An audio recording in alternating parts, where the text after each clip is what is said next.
Good evening दोस्तों। उत्तराखंड सामान्य अध्ययन के परीक्षावाड़ी की इस श्रृंखला में आपका स्वागत है।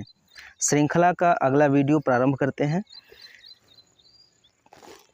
भागीरथी को पी जाने वाले जन्नू ऋषि का आश्रम कहाँ पर स्थित है? भागीरथी अर्थात गंगा को पी जाने वाले जन्नू ऋषि का आश्रम कहाँ पर स्थित है? तो इनका आश्रम जो स्थित वो है भैरव घाटी के निकट उत्तरकाशी में। उत्तरकाशी में भैरव घाटी के निकट इनका आश्रम अवस्थित है। अगला पॉइंट बात करें तो गंगा वाटिका व पुस्तकालय, गंगा वाटिका और गंगा पुस्तकालय है कहाँ पर स्थित है? ये गंगोरी उत्तरकाशी में स्थित है।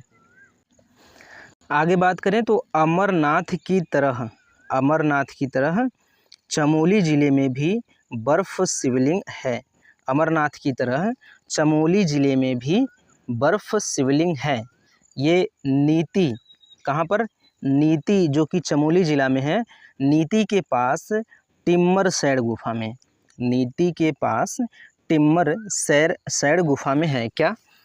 अमरनाथ की तरह ये बर्फ़ शिवलिंग है। बर्फ़ शिवलिंग अमरनाथ की तरह चमोली ज़िले में भी एक बर्फ़ शिवलिंग है। इसको बर्फानी बाबा के नाम से जाना जाता है। किसके नाम से? बर्फानी बाबा के नाम से भी जाना जाता है। ये नीति में है, नीति के पास टिम्मरसैड़ गुफा में स्थित है जो कि चमोली ज़िला में है। ये इस पॉइंट में यहाँ पर लिखा हुआ है। कहाँ पे? यहाँ चमोली ज़िले में। तो अमरनाथ की तरह चमोली ज़िले में भी बर्फ़ का शिवलिंग स्थित है। आगे बात करें तो टिम्मरसैड़ गुफा में बर्फानी बाबा के दर्शन होते हैं कब? ग्रीष्म काल में। अभी जिस गुफा के बारे में बात हुआ है, टिम्मरसैड़ गुफा, जहाँ पे बर्फानी बाबा का दर्शन होता है, मतलब बर्फानी बाबा हैं या बर्फानी बाबा के नाम से भी जाना जाता है। तो उनका दर्शन कब होता है? ग्रीष्म काल में उनका दर्शन होता है। तो टिम्मरसैड़ गुफा में बर्फानी बाबा के दर्शन ग्रीष्म काल में होते हैं। टिहरी नगर की नींव 30 दिसंबर 1815 को रखी गई थी, जो कि डैम में विलीन हो गया। डैम में कब विलीन हो गया? यह 29 अक्टूबर 2005 को डैम में विलीन हो गया था ये। तो टिहरी नगर की नींव कब पड़ी थी? ये 30 दिसंबर 1815 को पड़ी थी। कब पड़ी थी? 30 दिसंबर 1815 को रखी गई थी। और ये कहाँ पर? डैम में विलीन हो गया। कब? 29 अक्टूबर 2005 को ये डैम में विलीन हो गया था। 7 पहाड़ियों से घिरा झील या ताल कौन सा झील है? ये नैना झील है, जो कि नैनीताल में स्थित है। तो नैनीताल में एक नैना झील स्थित है। ये 7 पहाड़ियों से घिरा हुआ है। तो 7 आपसे पूछा जाए 7 पहाड़ियों से घिरा हुआ झील कौन सा झील है, या फिर 7 पहाड़ियों से घिरा हुआ ताल कौन सा ताल है? तो ये आप बताएंगे कि नैना झील है, जो कि नैनीताल में अवस्थित है। अगला पॉइंट है नैनीताल ज़िले की सबसे ऊंची चोटी कौन सी है? ये महत्वपूर्ण हो सकता है कि नैनीताल की सबसे ऊंची चोटी कौन सी है। नैनीताल की सबसे ऊंची चोटी नैना पीक है, जो कि नैनीताल में ही है, क्योंकि नैनीताल की सबसे ऊंची चोटी है तो नैनीताल में ही है। तो नैनीताल की सबसे ऊंची चोटी नैना पीक है। नैना पीक क्या है? नैनीताल की सबसे ऊँची चोटी है। यदि आपसे पूछा जाए प्रश्न में कि नैनीताल ज़िले की सबसे ऊँची चोटी कौन सी है, तो आप बताएंगे नैना पीक है। पर्वतीय फल बाजार के रूप में प्रसिद्ध है। पर्वतीय फल बाजार के रूप में प्रसिद्ध है कौन सा? भूवानी। भूवानी इस प्रसिद्ध है किसके रूप में? पर्वतीय फल बाजार के रूप में। यहाँ पे पर्वतीय फल बिके जाते हैं, तो पर्वतीय फल बाजार के रूप में प्रसिद्ध है भूवाली। भूवानी नहीं, भूवाली। भूवाली है, ये नैनीताल जिले में है। तो आपसे पूछा जाए पर्वतीय फल बाजार के रूप में कौन सा स्थल प्रसिद्ध है, तो आप बताएंगे भूपाली, जो कि नैनीताल में स्थित है। गुलाब घाटी स्थित है। गुलाब घाटी कहाँ पर स्थित है? गुलाब घाटी काठगोदाम में स्थित है, जो कि नैनीताल जिले में ही स्थित है। काठगोदाम में क्या है? गुलाब घाटी। आपसे पूछे कि गुलाब घाटी कहाँ है, गुलाब घाटी आप बताएंगे कि काठगोदाम में है। आपसे पूछे कि किस जिले में है, तो आप बताएंगे नैनीताल जिले में है। आपसे पूछा जाए कि कार्बेट का प्रवेश द्वार कहा जाता है किस चीज़ को? कार्बेट का प्रवेश द्वार किसको कहा जाता है, तो आप कहेंगे ढिकाला को। ढिकाला को कार्बेट का प्रवेश द्वार कहा जाता है। ये भी नैनी जिला में अवस्थित है। नैना देवी मंदिर कहाँ पर है? नैनीताल में है। नैना देवी मंदिर नैनीताल में है। कोष्टक में इसकी विशेषता बताई जा रही है कि ये नैनी झील के किनारे है। नैना देवी मंदिर नैनी झील के किनारे अवस्थित है। और सती के रूप में यहाँ पे 2 नेत्र पूजे जाते हैं। सती के रूप में 2 नेत्र पूजित। कुल मिला के नैना देवी मंदिर कहाँ पे स्थित है? नैनीताल में अवस्थित है। और इसकी विशेषता ये है कि नैनी झील के किनारे अवस्थित है और सती के रूप में 2 नेत्र पूजित होते हैं। गारजिया देवी मंदिर, गारजिया देवी मंदिर कहाँ पे स्थित है? नैनीताल में स्थित है। ये पार्वती जी का मंदिर है। ये रामनगर से 10 किलोमीटर दूर पर स्थित है। तो आपसे पूछा जाए कि गारजिया देवी मंदिर कहाँ पे स्थित है? कौन सा मंदिर? गारजिया देवी मंदिर। तो ये बताएंगे आप नैनीताल में। इसके बाद अगला जो पॉइंट्स है वो गांधी मंदिर। उत्तराखंड में गांधी मंदिर कहाँ पर स्थित है? तो ये तालुका नामक स्थान पे स्थित है, नैनीताल जिले में ही। नैनीताल जिले में तालुका नामक स्थान पे ये मंदिर स्थित है।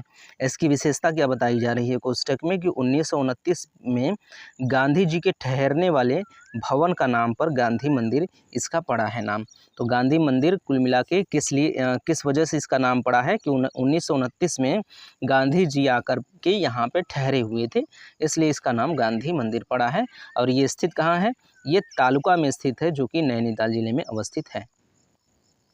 आगे बात करें तो सीता जी की तप्त स्थली व वाल्मीकि आश्रम के लिए प्रसिद्ध स्थल सीतावनी। सीतावनी कहाँ पर स्थित है?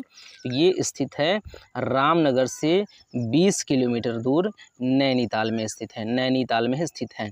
कहाँ पर स्थित है? नैनीताल में। आपसे पूछा जाए कि सीता जी की तप्तस्थली व वाल्मीकि आश्रम के लिए प्रसिद्ध स्थल सीतावनी जो है, आपसे ये इतना भी पूछ सकता है कि सीता जी की तप्तस्थली और वाल्मीकि आश्रम के लिए प्रसिद्ध कौन सा स्थल है? तो आप बताएंगे सीतावनी। अब यदि आपसे पूछा जाए कि ये जगह सीतावनी कहाँ पर स्थित है, तो रामनगर से 20 किलोमीटर दूर नैनीताल में अवस्थित है यह जगह। उसके बाद अगला पॉइंट है दूनागिरी मंदिर कहाँ पर स्थित है? ये अल्मोड़ा में स्थित है। दूनागिरी मंदिर अल्मोड़ा में स्थित है। वैष्णवी रूप में पूजित द्वारहाट से 14 किलोमीटर दूर है। तो वैष्णवी रूप में यह मंदिर पूजा जाता है। इस मंदिर का नाम है दूनागिरी मंदिर और यह स्थित है अल्मोड़ा में। आगे क्या कह रहा है कि नंदा देवी मंदिर कहाँ पर स्थित है? नंदा देवी मंदिर अल्मोड़ा में स्थित है। आपसे पूछे कभी कि नंदा देवी मंदिर कहाँ पर स्थित है, तो आप बताएंगे अल्मोड़ा में स्थित है। नंदा देवी मंदिर कहाँ है? ये अल्मोड़ा में स्थित है। इसकी विशेषता ये क्या है? कुमाऊनी शैली का मंदिर है।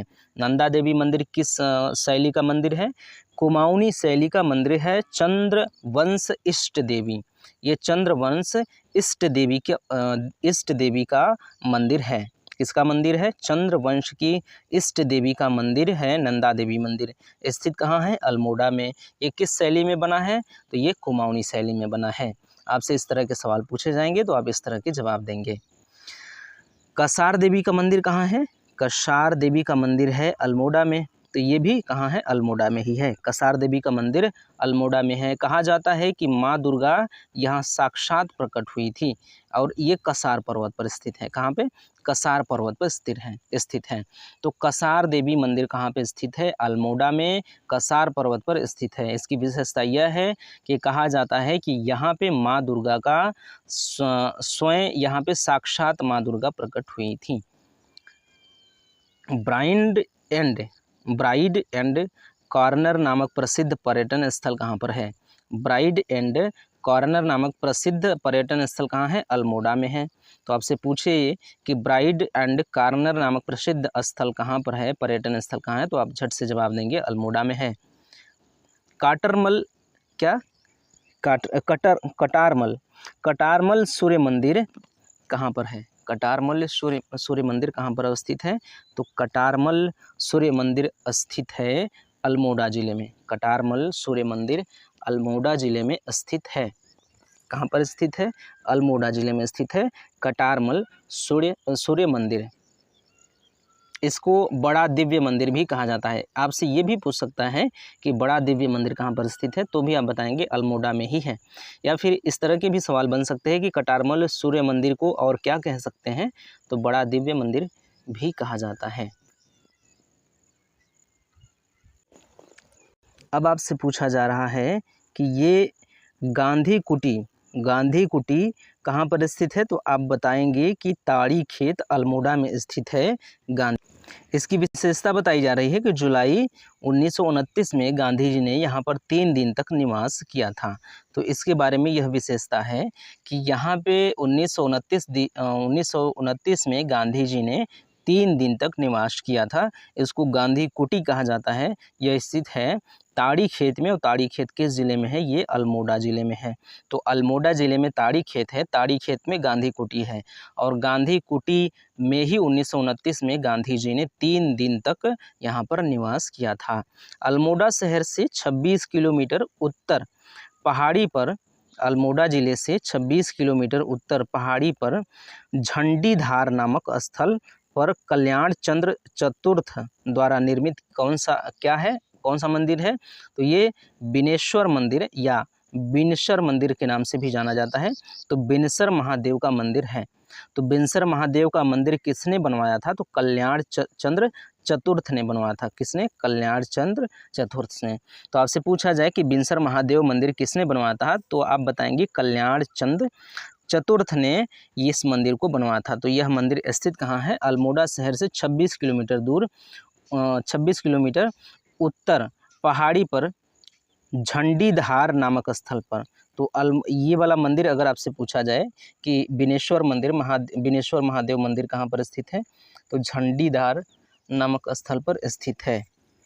तो अल्मोड़ा शहर से 26 किलोमीटर दूर उत्तर पहाड़ी पर झंडीधार नामक स्थल पर कल्याण चंद्र चतुर्थ द्वारा निर्मित ये बिनेश्वर मंदिर महादेव स्थित है। ठीक, कुल मिला के आपको सिर्फ इतना जानना है कि जो बिनेश्वर मंदिर है या बिनसर महादेव मंदिर है, ये कहाँ पर है, ये अल्मोड़ा ज़िले में है। कहाँ पर स्थित है, जो बिनेश्वर मंदिर ये अल्मोड़ा ज़िले में स्थित है। इसके बाद अल्मोड़ा ज़िले में किस जगह पर, झंडीधार नामक जगह पर स्थित है। आपसे पूछा जाए कि ये मंदिर बनवाया किसने था, तो ये मंदिर बनाया गया था कल्याण चंद्र चतुर्थ द्वारा बनाया गया था ये मंदिर। बस इतनी सी बात है।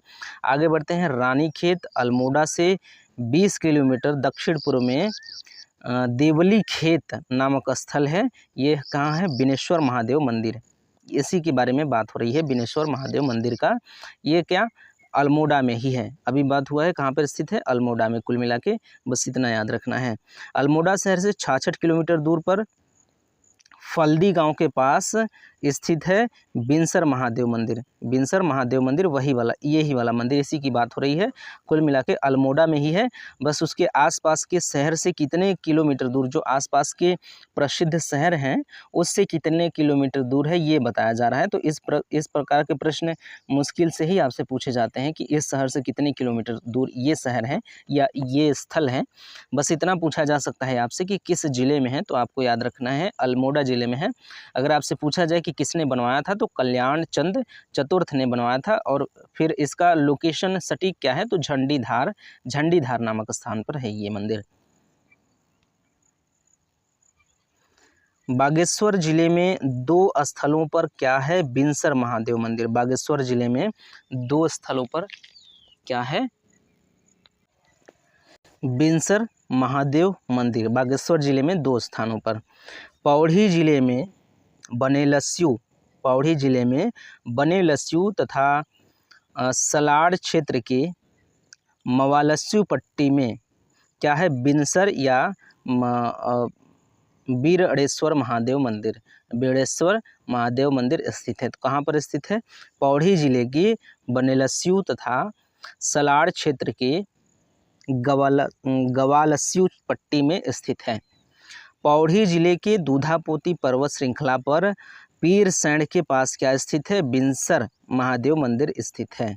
तो बिनसर महादेव मंदिर कहाँ कहाँ पर स्थित है, या बीरड़ेश्वर महादेव मंदिर कहाँ कहाँ पर स्थित है, आपको देखना है। तो पौड़ी जिले के दूधापोती पर्वत श्रृंखला पर पीरसैंण के पास बिनसर महादेव मंदिर स्थित है। कोट भ्रामरी मंदिर, कौन सा मंदिर, इसको देखिए। कोट भ्रामरी मंदिर कहाँ पे स्थित है, बागेश्वर जिले में स्थित है। कोट भ्रामरी मंदिर बागेश्वर जिले में स्थित है। इसके बारे में विशेषता जो बताई जा रही है ये है कि भ्रामरी देवी या कोटा माई देवी का मंदिर है। कत्यूरी शासकों की अधिष्ठात्री देवी, ये बैजनाथ के निकट है। तो कत्यूरी शासक जो हैं, कत्यूरी शासकों की अधिष्ठात्री देवी हैं। ये अधिष्ठात्री देवी का मंदिर है। किसके? कत्यूरी शासकों की। इस मंदिर का नाम है कोट भ्रामरी मंदिर। ये बागेश्वर जिले में स्थित है। कुल मिला के इतना जानना है कि कोट भ्रामरी मंदिर कहाँ पर है, तो आपको बताना है बागेश्वर में है कोट भ्रामरी मंदिर। आगे क्या है? आगे है कि भद्रकाली शक्तिपीठ कहाँ पर है।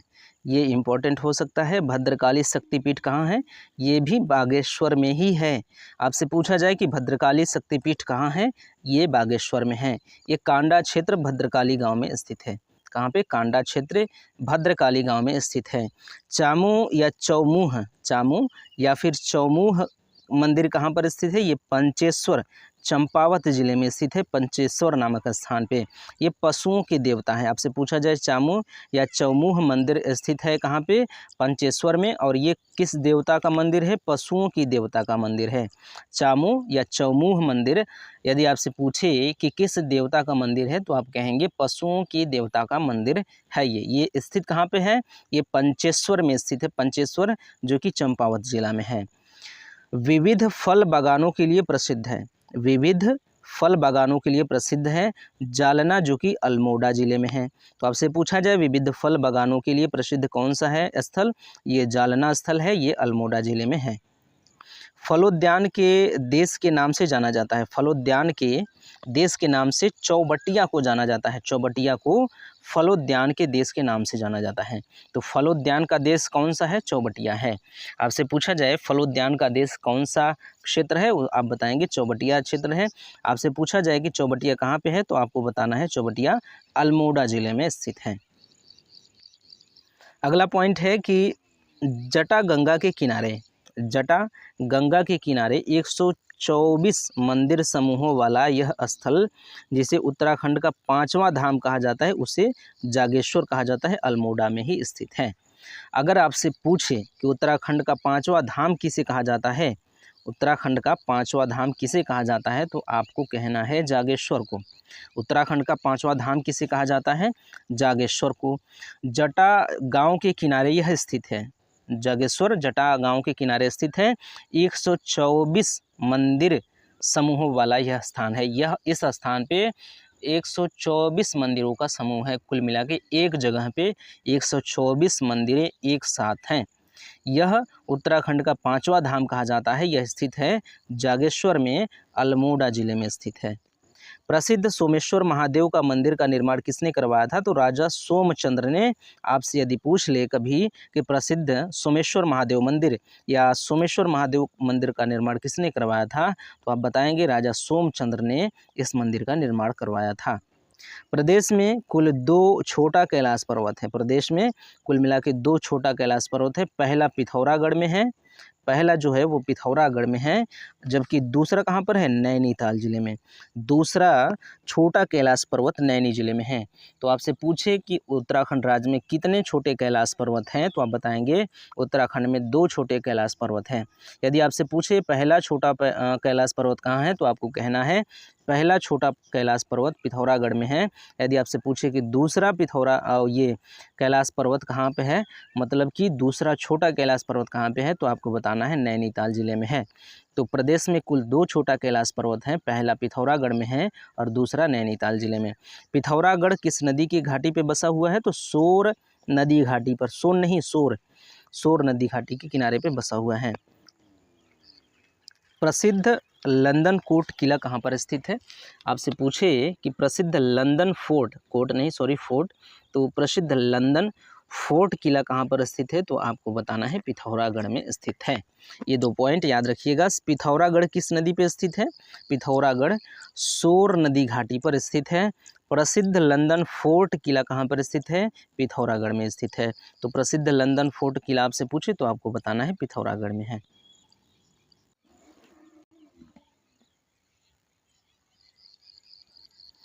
अगला पॉइंट है एक हथिया देवल दर्शनीय कहाँ है। एक हथिया देवल दर्शनीय कहाँ पे है, तो थल केदार के निकट पिथौरागढ़ में। आपसे पूछे एक हथिया देवल दर्शनीय कहाँ पर है। एक तरह से ये पर्यटन स्थल है। एक हथिया देवल एक पर्यटन स्थल है। तो एक हथिया देवल दर्शनीय कहाँ पर स्थित है, ये पिथौरागढ़ में है। थल केदार के निकट पिथौरागढ़ में अवस्थित है। पिथौरागढ़ के उत्तर में स्थित जोहार क्षेत्र दो भागों में बटा है। पिथौरागढ़ के उत्तर में स्थित एक जोहार है। ये जोहार क्षेत्र दो भागों में बटा है, मल्ला जोहार और तल्ला जोहार। तो जोहार क्षेत्र कितने भागों में बटा है, तो दो भागों में बटा है। आपसे पूछे कि पिथौरागढ़ में स्थित जोहार क्षेत्र, मतलब पिथौरागढ़ के उत्तर में स्थित जोहार क्षेत्र कितने भागों में बटा है, तो आपको बताना है कि ये दो भागों में बटा है। तो किन किन दो भागों में बटा है, तो एक तो मल्ला जोहार के भाग में बटा है, एक दूसरा तल्ला जोहार। तो मल्ला जोहार और तल्ला जोहार दो भाग है जोहार क्षेत्र के। जोहार घाटी क्षेत्र का प्रवेश द्वार कहलाता है। जोहार घाटी क्षेत्र का प्रवेश द्वार कहलाता है। यदि आपसे पूछे तो आपको बताना है मुनस्यारी को। जोहार घाटी क्षेत्र का प्रवेश द्वार किसे कहा जाता है, जोहार घाटी क्षेत्र का प्रवेश द्वार मुनस्यारी को कहा जाता है। ये पिथौरागढ़ जिले में स्थित है। क्या, मुनस्यारी। आपसे पूछ ले कभी कि जोहार घाटी क्षेत्र का प्रवेश द्वार किसे कहते हैं, या जोहार घाटी क्षेत्र का प्रवेश द्वार क्या कहलाता है, तो आपको बताना है सीधे सीधे मुनस्यारी को कहा जाता है। ये पिथौरागढ़ जिले में अवस्थित है। Darma कुंथी Yangtze, Darma कुंथी Yangtze, लस्सर Yangtze घाटियाँ कहाँ पर है, पिथौरागढ़ में। तो कौन कौन सी घाटियाँ बताई जा रही हैं पिथौरागढ़ में, पिथौरागढ़ में बताया जा रहा है कि दारमा एक तो है, क्या, दारमा, दूसरा कुंथी यांगटी और लस्सर यांगटी। तीन घाटियों के बारे में पूछा जा रहा है। ये घाटियाँ कहाँ पर हैं, तो पिथौरागढ़ में हैं। आपसे इस तरह से सवाल पूछ सकता है कि पिथौरागढ़ में कौन कौन सी घाटियाँ नहीं हैं, तो दारमा, कुंथी यांगटी, लस्सर यांगटी को छोड़कर जो भी होगा वो नहीं होगा पिथौरागढ़ में, क्योंकि दारमा, कुंथी यांगटी, लस्सर यांगटी ये तीनों घाटियाँ कहाँ पर है, पिथौरागढ़ में। आपसे पूछ ले दारमा घाटी कहाँ पर स्थित है, आप बोलेंगे पिथौरागढ़ में।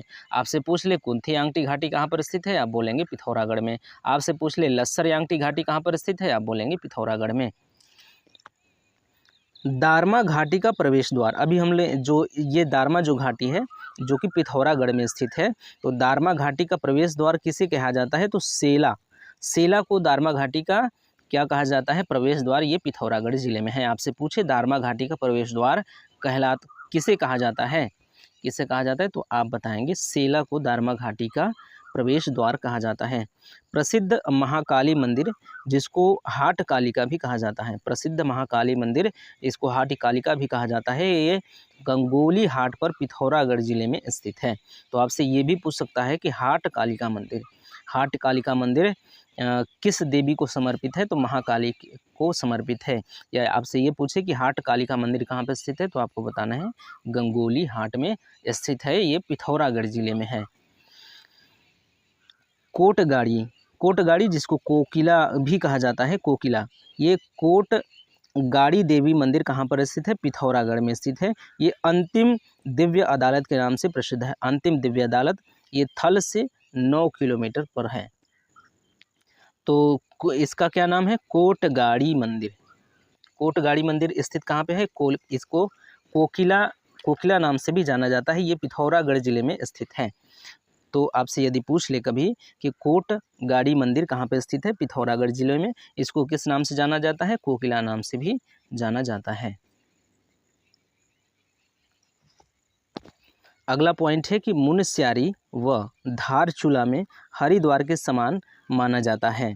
तो ये छिपला केदार, आपसे पूछा जा रहा है कि मुनस्यारी और धारचूला में हरिद्वार के समान माना जाता है। मुनस्यारी और धारचूला में दो जगह पे, कहाँ पे, मुनस्यारी और धारचूला में किसके समान, हरिद्वार के समान माना जाता है। किसको, छिपला केदार को हरिद्वार के समान माना जाता है। राम की पौड़ी कहाँ पर स्थित है, तो रामेश्वर में, पिथौरागढ़ में स्थित है। राम की पौड़ी आपसे पूछा जाए कहाँ पर स्थित है, तो आप बताएंगे राम की पौड़ी स्थित है रामेश्वर में, ये पिथौरागढ़ जिले में है। हरिद्वार स्थित हर की पौड़ी, हरिद्वार में स्थित हर की पौड़ी के निर्माता कौन कौन है? तो राजा विक्रमादित्य है। ये महत्वपूर्ण चीज़ है, आप इसको याद रखिएगा। आपसे पूछा जाए कभी कि हरिद्वार स्थित हर की पौड़ी का निर्माण किसने करवाया था? तो हर की पौड़ी का निर्माण राजा विक्रमादित्य ने करवाया था। आपसे पूछा जाए, यदि इस प्रकार से प्रश्न पूछा जा सकता है कि हर की पौड़ी कहाँ पर स्थित है, तो आपको कहना है कि हरिद्वार में स्थित है। हर की पौड़ी कहाँ पर स्थित है? हरिद्वार में स्थित है। हर की पौड़ी का निर्माण किसने करवाया था? तो राजा विक्रमादित्य ने करवाया था। हरिद्वार की अधिष्ठात्री देवी कौन है? हरिद्वार की अधिष्ठात्री देवी किनको माना जाता है? तो ये माया देवी को माना जाता है। आपसे पूछा जा रहा है या पूछा जा सकता है कभी कि हरिद्वार की अधिष्ठात्री देवी कौन है? तो आपको बताना है माया देवी है।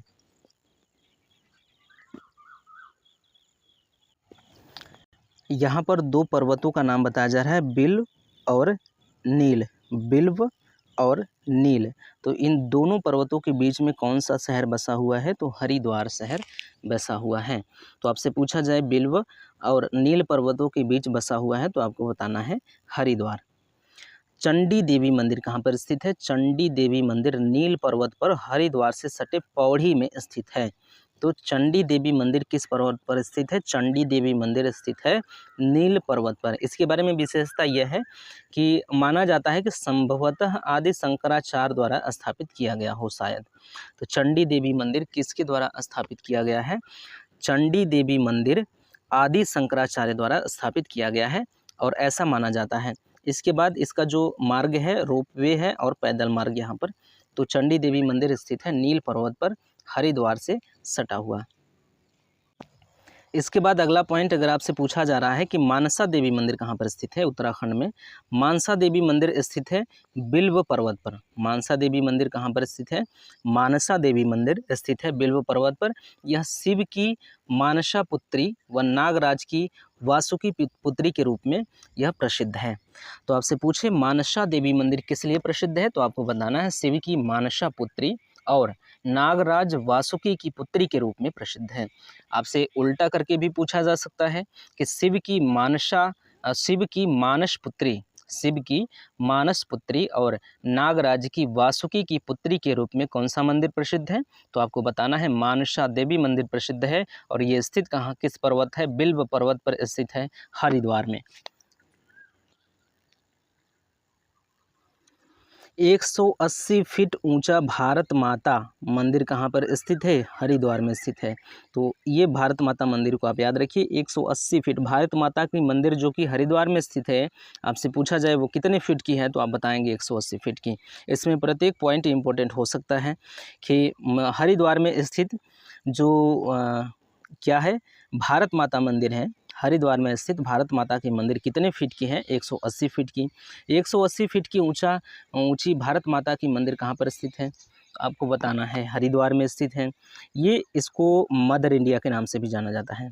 जो 180 फीट ऊंचा भारत माता की जो मंदिर है, इसको मदर इंडिया के नाम से भी जाना जाता है। इसके बाद इसकी विशेषता जो बताई जा रही है, स्वामी सत्यमित्रा जी द्वारा निर्मित स्थापित किया गया था 1983 ईस्वी में। तो इसका स्थापना कब किया गया था? 1983 ईस्वी में। इसमें कई क्वेश्चन बन सकते हैं आपके कि जो 180 फीट ऊंचा भारत माता की मंदिर है वो कहाँ पर स्थित है? तो आपको बताना है हरिद्वार में। यदि आपसे पूछा जाए भारत माता मंदिर का निर्माण किसने करवाया था, तो सत्यमित्रा जी द्वारा ने इसका निर्माण करवाया था। यदि आपसे पूछा जाए कि 180 फीट ऊंचा भारत माता की मंदिर जो है उसका स्थापना कब हुआ था, तो आपको बताना है 1983 में हुआ था। उसके बाद 180 फीट ऊंचा भारत माता की मंदिर को किस नाम से जाना जाता है? तो मदर इंडिया के नाम से भी जाना जाता है। ये सारे पॉइंट्स, ये सारे प्रश्न इस लाइन से या इस बिंदु से बनाए जा सकते हैं। अगला जो पॉइंट्स है आपके सामने वो है कि राज्य में एक सहस्त्रधारा देहरादून में और दूसरा चमोली ज़िले में माड़ा से आगे, जबकि तीसरा कहाँ पर स्थित है? तीसरा बताना है आपको। तो तीसरा है सरयू का मूल स्थान बागेश्वर में। आपसे पूछा जा रहा है कि राज्य में एक तो सहस्त्रधारा देहरादून में है, सहस्त्रधारा की बात हो रही है, एक सहस्त्रधारा तो देहरादून में है। यहाँ पे बताया जा रहा है, पूछा नहीं जा रहा है। एक सहस्त्रधारा देहरादून में है, दूसरा चमोली ज़िले में है, चमोली जिले में, माड़ा से आगे है, तो दूसरा कहाँ पर है, चमोली जिले में। और तीसरा कहाँ है, तीसरा पूछा जा रहा है आपसे, तो तीसरा बताना है सरयू का मूल स्थान बागेश्वर में है। क्या, तीसरा सहस्त्र धारा। आपसे पहले पॉइंट्स में ये पूछा जा सकता है कि राज्य में पहला सहस्त्र धारा कहाँ पर स्थित है, तो आपको बताना है देहरादून में। यदि आपसे पूछा जाए दूसरा कहाँ पर स्थित है, तो आपको बताना है चमोली में। और तीसरा सहस्त्र धारा आपसे पूछा जाए तो आपको बताना है सरयू का मूल स्थान बागेश्वर में। तो इस तरह से भी पूछा जा सकता है कि राज्य में सहस्त्र धारा जो है वो कहाँ कहाँ पर स्थित है, तो देहरादून में है, चमोली जिले में है और बागेश्वर जिले में है। इस तरह से भी प्रश्न पूछा जा सकता है। राज्य में पंचधारा, राज्य में पंचधारा बद्रीनाथ के आसपास है, जबकि सप्तधारा कहाँ पर स्थित है। राज्य में पंचधारा, पहला तो पंचधारा कहाँ पर स्थित है, आपसे पूछ ले कि पंचधारा कहाँ पर स्थित है, तो आपको बताना है बद्रीनाथ में स्थित है। उत्तराखंड राज्य में पंचधारा कहाँ पर स्थित है, बद्रीनाथ में स्थित है। अब आपसे पूछा जा रहा है कि उत्तराखंड में सप्तधारा कहाँ पर स्थित है, तो हर की पौड़ी में हरिद्वार से 5 किलोमीटर उत्तर में स्थित है सप्तधारा। राज्य में पंचेश्वर पिथौरागढ़ में है, जबकि सप्तेश्वर कहाँ पर स्थित है, चंपावत घाटी में। तो एक तो पॉइंट में बता रहा है कि राज्य में पंचेश्वर पिथौरागढ़ में है, दूसरे में पूछ रहा है कि सप्तेश्वर कहाँ पर स्थित है। तो जो कि बता रहा है राज्य में पंचेश्वर पिथौरागढ़ में है, इससे आपसे प्रश्न बन सकता है कि राज्य में पंचेश्वर कहाँ पर स्थित है, तो आपको बताना है पिथौरागढ़ में स्थित है। सप्तेश्वर कहाँ पर स्थित है, तो आपको बताना है चंपावत घाटी में स्थित है। अगला पॉइंट जो है, हजरत अलाउद्दीन अहमद साबिर का दरगाह कहाँ पर स्थित है। हजरत अलाउद्दीन अहमद साबिर की दरगाह कहाँ पर स्थित है, पिराने कलियर नामक स्थान पर रुड़की में स्थित है। कहाँ पर, रुड़की में, याद रखिए रुड़की, कहाँ पर, रुड़की में। हजरत अलाउद्दीन अहमद साबिर का दरगाह रुड़की में स्थित है, पुराने या पिराने कलियर में। प्रसिद्ध रोबस गुफाएं कहाँ पर स्थित हैं, रोबस गुफाओं के बारे में बात हो रही है। जो रोबस गुफाएं हैं वो कहाँ पर स्थित है, गुच्चू पानी देहरादून में प्रसिद्ध रोबस गुफाएं हैं। आपसे पूछा जा रहा है प्रसिद्ध रोबस गुफाएं कहाँ पर स्थित हैं, तो आपको आराम से बताना है कि गुच्चू पानी देहरादून में स्थित है। मोइला टिब्बा, धुबेर गुफा कहाँ है, मोइला टिब्बा, बुधेर गुफा लोखंडी, बुधेर गुफा लोखंडी, कोटी कनासार, नागथाट गढ़ बैराट पर्वत,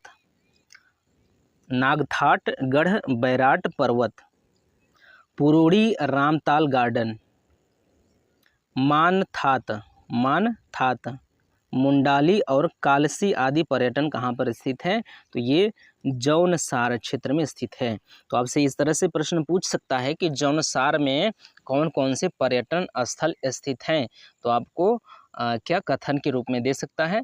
तो आप देखेंगे कि जो जौनसार में पर्यटन स्थल है वो प्रमुख पर्यटन स्थल मोइना टिब्बा है, बुधेर गुफा लोखंडी है, कोटी कानासार है, नागथाट गढ़ बैराट पर्वत है और पुरोड़ी रामताल गार्डन है, मानथाट है, मुंडाली और कालसी आदि हैं, जो कि पर्यटन स्थल कहाँ पे हैं, जौनसार क्षेत्र में। ये जौनसार क्षेत्र के प्रमुख पर्यटन स्थल हैं। आगे बात करें तो मसूरी की सबसे ऊंची चोटी कौन सी है, ये हमको लगता है कि पॉइंट सामने आ चुका है। मसूरी की नहीं, ठीक है, आ चुका हो तो भी देख लेते हैं कि मसूरी की सबसे ऊंची चोटी कौन सी है। ये मसूरी की सबसे ऊंची चोटी जो है गनहिल पहाड़ी है। मसूरी की सबसे ऊंची चोटी गनहिल पहाड़ी है। आपसे पूछ ले कभी कि मसूरी की सबसे ऊंची चोटी कौन सी है, तो आपको बताना है गनहिल पहाड़ी है। क्या बताएंगे, गनहिल पहाड़ी। मसूरी की सबसे ऊंची चोटी गनहिल पहाड़ी है। ऋषिकेश में स्वर्गाश्रम के निकट भावातीत ध्यान हेतु महर्षि गणेश योगी द्वारा 1967 में स्थापित लेकिन 1985 में बंद हुआ 84 कुटिया को पर्यटकों हेतु खोला गया। कब, 8 दिसंबर 2015 से इसको खोल दिया गया है। ऋषिकेश में गंगा पर स्थित राम लक्ष्मण और जानकी झूला पुल जोड़ते हैं किसको, देहरादून और पौड़ी जिला को ये जोड़ते हैं। अब आपसे पूछा जा रहा है कि जोशीमठ से 28 किलोमीटर की दूरी पर फूलों की घाटी जैसी एक और घाटी है।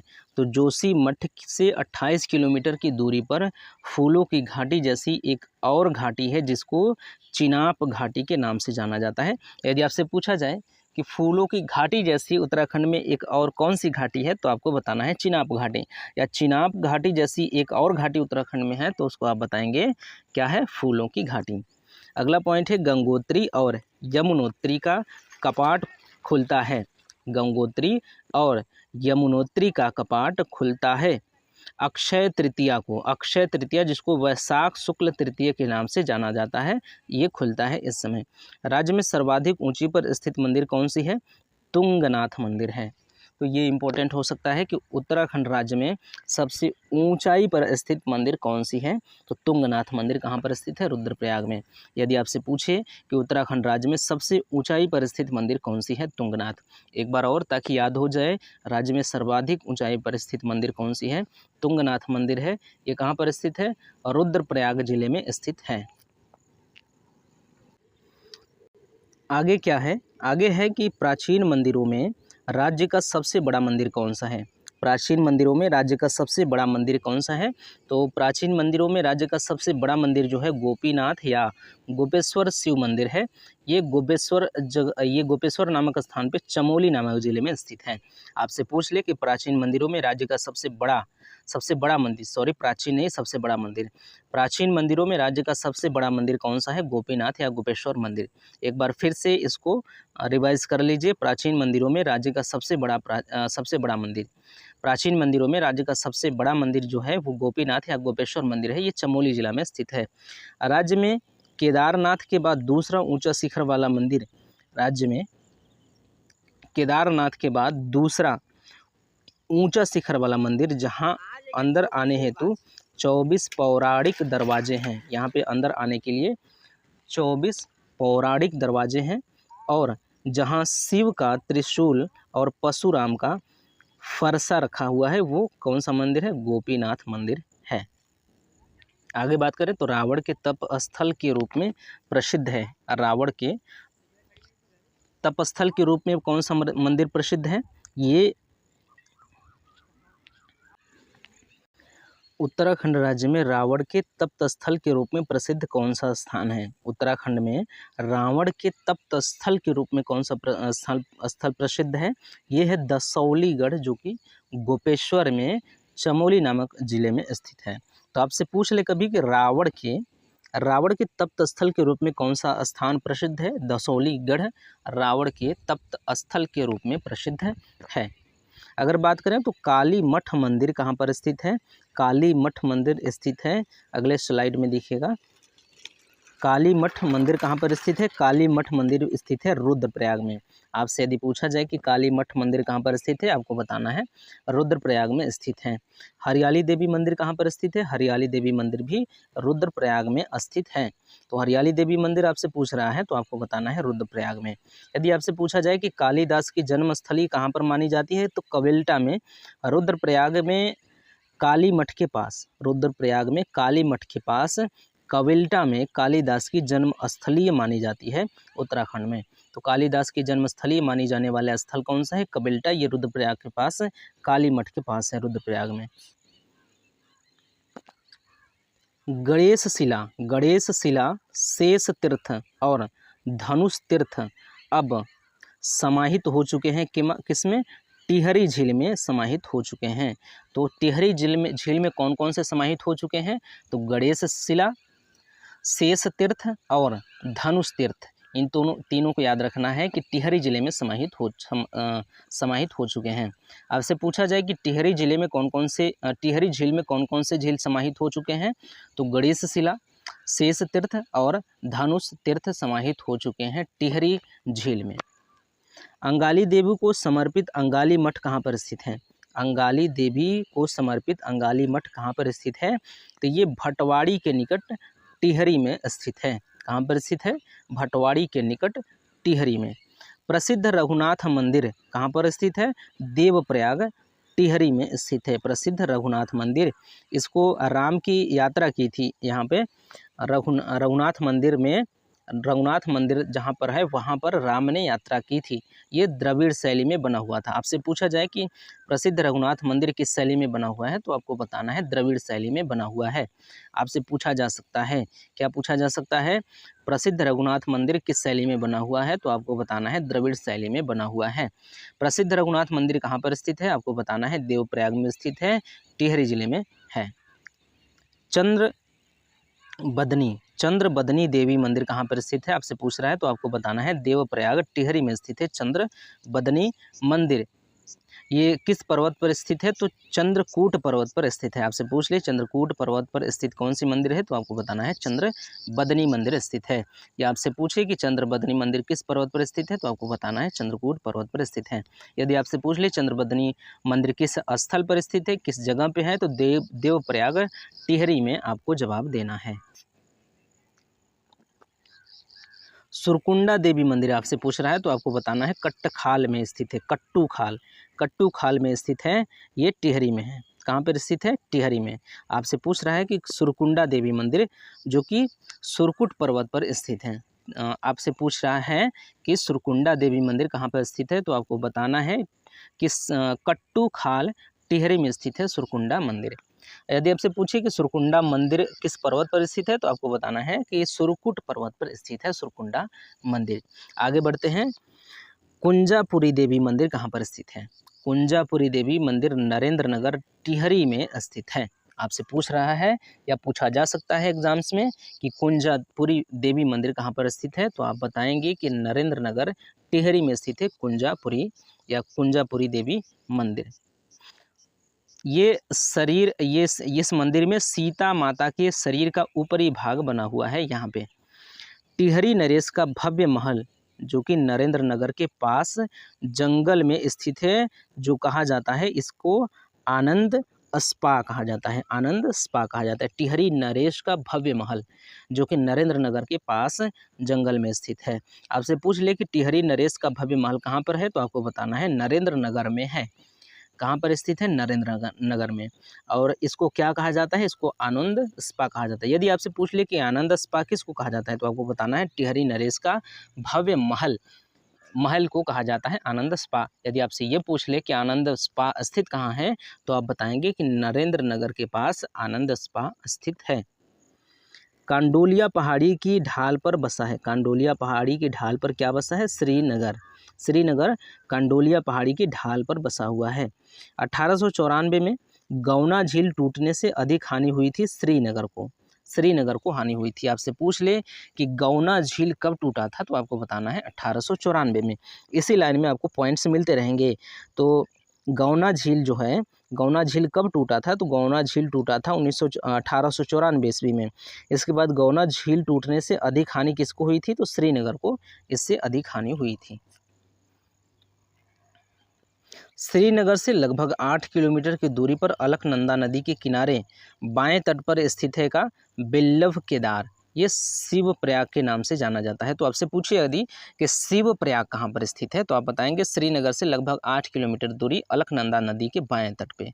तो अलकनंदा नदी के बाएं तट पे। तो यदि आपसे इस तरह से सवाल भी पूछ सकता है कि शिव प्रयाग जो है या बिल्लभ केदार किस नदी के तट पर स्थित है, तो आप बताएंगे अलकनंदा नदी के तट पर स्थित है। किस तरफ, बाएं तट पर स्थित है। तो कुल मिला के आपसे ये पूछा जा सकता है। पौड़ी जिले में मालिनी नदी के तट पर, पौड़ी जिले में मालिनी नदी के तट पर स्थित कड़वाश्रम, मालिनी नदी के तट पर कड़वाश्रम। यहाँ तक आपसे अगर ये पूछ ले कि कड़वाश्रम कहाँ है, यहीं से आप आगे बढ़ेंगे। पहले यहाँ तक कवर कर लें कि कड़वाश्रम कहाँ पर स्थित है। यदि आपसे पूछा जाए तो आप बताएंगे कि पौड़ी जिले में स्थित है। कड़वाश्रम कहाँ पर स्थित है, कड़वाश्रम पौड़ी जिले में स्थित है। यदि आपसे पूछ ले कि कड़वाश्रम किस नदी के तट पर स्थित है, तो कड़वाश्रम मालिनी नदी के तट पर स्थित है। कड़वाश्रम किस नदी के तट पर स्थित है, मालिनी नदी के। कड़वाश्रम कहाँ पर स्थित है, पौड़ी जिले में स्थित है। आगे बढ़ते हैं कि पौड़ी जिले में स्थित, पौड़ी जिले में मालिनी नदी पर स्थित कड़वाश्रम जो कि प्राचीन काल में शिक्षा का एक महान केंद्र था और जो विश्वामित्र और मेनका की पुत्री शकुंतला एवं राजा दुष्यंत के प्रेम तथा भरत के जन्म का साक्षी है। जो महाकवि कालिदास ने कहा है इसको किसलय प्रदेश कहा है। किसको कहा है? इसको किसलय प्रदेश कहा गया है।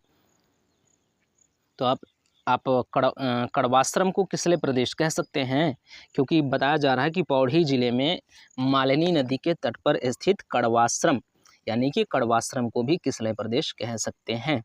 तो कड़वाश्रम जो कि प्राचीन काल में शिक्षा का एक महान केंद्र था। यदि आपसे पूछे कि प्राचीन काल में शिक्षा का महान केंद्र कौन सा था, तो आप बताएंगे कड़वाश्रम। कड़वाश्रम शिक्षा का एक महान केंद्र था प्राचीन काल में उत्तराखंड में, जो कि विश्वामित्र और मेनका की पुत्री शकुंतला एवं राजा दुष्यंत की प्रेम तथा भरत के जन्म का साक्षी है। इसको महाकवि कालिदास ने कहा था किसलय प्रदेश। यदि आपसे पूछा जाए कि कड़वाश्रम को महाकवि कालिदास ने क्या कहा था, किसको? कड़वाश्रम को महाकवि कालिदास ने क्या कहा है? किसलय प्रदेश, या किसलय प्रदेश को क्या कहा जाता है? कड़वाश्रम कहा जाता है। प्रसिद्ध कमलेश्वर मंदिर कहाँ पर है? पौड़ी में। आपसे पूछ लिया जाए कि प्रसिद्ध कमलेश्वर मंदिर कहाँ है, आपको झट से बताना है, पौड़ी जिले में स्थित है। शंभु निशांभु पर्वतों के पास स्थित शिव मंदिर को क्या कहा जाता है? नीलकंठ महादेव मंदिर कहा जाता है। ये पौड़ी जिला में है। शंभु निशांभु पर्वतों के पास स्थित है, यह शिव का मंदिर है, इसे नीलकंठ महादेव मंदिर कहा जाता है। ये पौड़ी जिला में स्थित है। नीलकंठ पर्वत जहाँ से ऋषि गंगा नदी निकलती है वो कहाँ पर स्थित है? बद्रीनाथ के निकट स्थित है। तो नीलकंठ पर्वत कहाँ पर स्थित है? ये बद्रीनाथ के निकट स्थित है। यहाँ से ऋषि गंगा नदी निकलती है। तो आपसे पूछा जाए कि ऋषि गंगा नदी कहाँ से निकलती है, आपको बताना है नीलकंठ पर्वत। इसके बाद जो अगला पॉइंट है हमारे पास वो ये कह रहा है कि कालिंका माता मंदिर, कौन सा मंदिर? कालिंका माता मंदिर कहाँ पर स्थित है? बिरोंखाल पौड़ी में स्थित है। यदि आपसे पूछा जाए कि कालिंका माता मंदिर कहाँ पर स्थित है, कालिंका माता मंदिर बिरोंखाल में स्थित है, पौड़ी जिला में ये स्थित है। प्रत्येक तीसरे वर्ष सर्दियों में यहाँ पर मेला लगता है। तो प्रत्येक तीसरे वर्ष सर्दियों में यहाँ पर मेला लगता है। कहाँ पर? कालिंका माता मंदिर पर, कालिंका माता मंदिर के पास। धारी देवी मंदिर कहाँ पर स्थित है? धारी देवी मंदिर कहाँ पर स्थित है? श्रीनगर में स्थित है। श्रीनगर पौड़ी जिले में स्थित है। तो आपसे पूछा जाए धारी देवी मंदिर कहाँ पर स्थित है, आपको बताना है श्रीनगर में स्थित है। उत्तराखंड की रक्षक देवी के नाम से जाना जाता है। उत्तराखंड की रक्षक देवी। तो उत्तराखंड की रक्षक देवी कहाँ पर है? धारी देवी मंदिर में स्थित है, मतलब धारी देवी मंदिर में स्थित है। ये मंदिर कहाँ पर है? श्रीनगर में, पौड़ी जिले में स्थित है। आगे बढ़ते हैं। तो अगला जो मंदिर है ज्वालपा देवी मंदिर, कौन सा मंदिर? ज्वालपा देवी मंदिर कहाँ पर स्थित है? ये सतपुली, कहाँ पर स्थित है? सतपुली पौड़ी में स्थित है। सतपुली में स्थित है। कौन सा? ज्वालपा देवी मंदिर। आपसे पूछा जाए कि ज्वालपा देवी मंदिर कहाँ पर स्थित है, आपको बताना है सतपुली में स्थित है, पौड़ी जिले में। नाबालिका तट पर, अगर आपसे पूछा जाए कि ज्वालपा देवी मंदिर किस नदी तट पर स्थित है, तो बताएंगे आप कि नाबालिका तट पर, नाबालिका नदी तट पर स्थित है। तो ज्वालपा देवी मंदिर किस नदी तट पर स्थित है, तो आपको बताना है नाबालिका नदी तट पर स्थित है यह मंदिर। प्रसिद्ध पर्यटन स्थल खीरसू कहाँ पर स्थित है? पौड़ी में। प्रसिद्ध पर्यटन स्थल खीरसू पौड़ी में स्थित है। भिलेश्वर व नीलेश्वर पर्वतों के बीच कौन सा जगह बसा है? बागेश्वर। तो बागेश्वर कहाँ पर है? भिलेश्वर और नीलेश्वर पर्वतों के बीच। यदि आपसे पूछा जाए कि बागेश्वर किन किन दो पर्वतों के बीच में बसा है, तो भिलेश्वर और नीलेश्वर पर्वतों के बीच में बागेश्वर बसा हुआ है। ऐतिहासिक, धार्मिक तथा पुरातत्व की दृष्टि से महत्वपूर्ण तैली हाट, कौन सा? तैली हाट मंदिरों का समूह बैजनाथ स्थित है। कहाँ पे? बागेश्वर में स्थित है। आगे बात करें, राज्य में शिव पार्वती विवाह का एक स्थल त्रिजुगी नारायण में है, जबकि दूसरा स्थल बैजनाथ में है। तो राज्य में शिव पार्वती विवाह का एक स्थल कहाँ पर स्थित है? त्रिजुगी नारायण और रुद्रप्रयाग में है। आपसे पूछ लिया जाए कि राज्य में शिव पार्वती विवाह का पहला स्थल कहाँ पर है, तो आप बताएंगे त्रिजुगी नारायण में है, ये रुद्रप्रयाग जिले में। यदि आपसे पूछा जाए दूसरा स्थल कहाँ पर है, आपको बताना है बैजनाथ, बागेश्वर जिले में है। प्रसिद्ध अनासक्ति व लक्ष्मी आश्रम कहाँ पर स्थित है? कौसानी बागेश्वर जिले में स्थित है। आपसे पूछ लिया जाए प्रसिद्ध अनासक्ति व लक्ष्मी आश्रम कहाँ पर स्थित है, आपको बताना है कौसानी में स्थित है। रक्षाबंधन के अवसर पर बग्वाल मेले के लिए प्रसिद्ध देवी धुरा है। रक्षाबंधन के अवसर पर बग्वाल, कहाँ पर? बग्वाल मेले के लिए। कौन सा मेला? बग्वाल मेला। तो रक्षाबंधन के अवसर पर बग्वाल मेले के लिए प्रसिद्ध देवी धुरा या बाराही धाम है, कहाँ पर? चंपावत में। तो चंपावत पे कुल मिला के आपसे ये भी पूछा जा सकता है कि बग्वाल मेला कहाँ पर लगता है, तो आपको बताना है चंपावत में लगता है। कब लगता है? रक्षाबंधन के अवसर पर। आपसे ये पूछ सकता है कि रक्षाबंधन के अवसर पर कौन सा मेला लगता है, तो बग्वाल मेला लगता है। आपसे पूछ सकता है कि बग्वाल मेला किस त्योहार पर लगता है या किस अवसर पर लगता है, तो आपको बताना है कि रक्षाबंधन के अवसर पर यह मेला लगता है। कुल मिला के चंपावत में लगता है। तीन जिलों की बात हो रही, कौन कौन सा? अल्मोड़ा, नैनीताल और चंपावत। 3 जिलों की सीमा पर स्थित है देवीधुरा। ये देवीधुरा कहाँ पर स्थित है? 3 जिलों के सीमा पर स्थित है। कौन कौन से जिला? अल्मोड़ा, नैनीताल और चंपावत। यदि आपसे पूछा जाए कि देवीधुरा जो स्थित है वो किन 3 जिलों के सीमा पर स्थित है, तो आपको बताना है अल्मोड़ा, नैनीताल और चंपावत।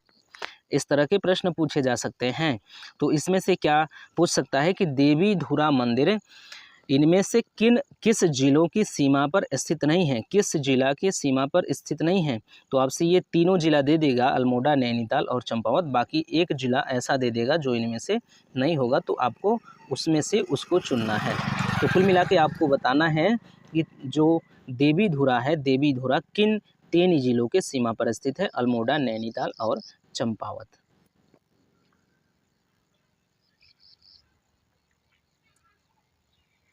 आपसे पूछा जा रहा है कि बाराही धाम में चंपा देवी व ललित ध्वजा महाकाली की प्रतिष्ठा 12वीं सदी में कराई गई थी। किनके द्वारा? चंद्र राजाओं के द्वारा। ये किनके द्वारा कराया गया था? चंद्र राजाओं के द्वारा। क्या? बाराही धाम में चंपा देवी और ललित ध्वजा महाकाली की प्रतिष्ठा कब कराई गई थी? ये कराई गई थी 12वीं सदी में चंद्र राजाओं के द्वारा।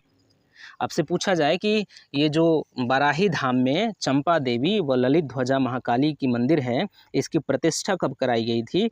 जैसे यहाँ पे रामलला की प्रतिष्ठा कराई गई थी यहाँ पे अयोध्या में, उसी प्रकार से बाराही में चंपा देवी और ललित ध्वजा महाकाली की प्रतिष्ठा कब कराई गई थी? प्राण प्रतिष्ठा कराई गई थी 12वीं सदी में। किसने करवाया था? तो चंद्र राजाओं द्वारा ये प्रतिष्ठा करवाया गया था। पूर्णागिरि मंदिर कहाँ पर स्थित है? ये चंपावत में स्थित है। आपसे पूछ ले कि पूर्णागिरि मंदिर स्थित कहाँ पर है? चंपावत में स्थित है, आपको बताना है। अगर आपसे पूछा जाए अखिल तारंगड़ी मंदिर कहाँ पर स्थित है, तो आपको बताना है लोहाघाट चंपावत में स्थित है अखिल तारंगड़ी मंदिर। कुमाऊं में केदारनाथ व बद्री भगवान के मंदिर हैं। कुमाऊं में केदारनाथ व बद्री भगवान के मंदिर है। द्वारहाट अल्मोड़ा में ये मंदिर हैं। आपसे पूछे कि कुमाऊं क्षेत्र का पहला नगर माना जाता है, तो चंपावत को। कुमाऊं क्षेत्र का पहला नगर किसको माना जाता है? कुमाऊं क्षेत्र का पहला नगर चंपावत को माना जाता है।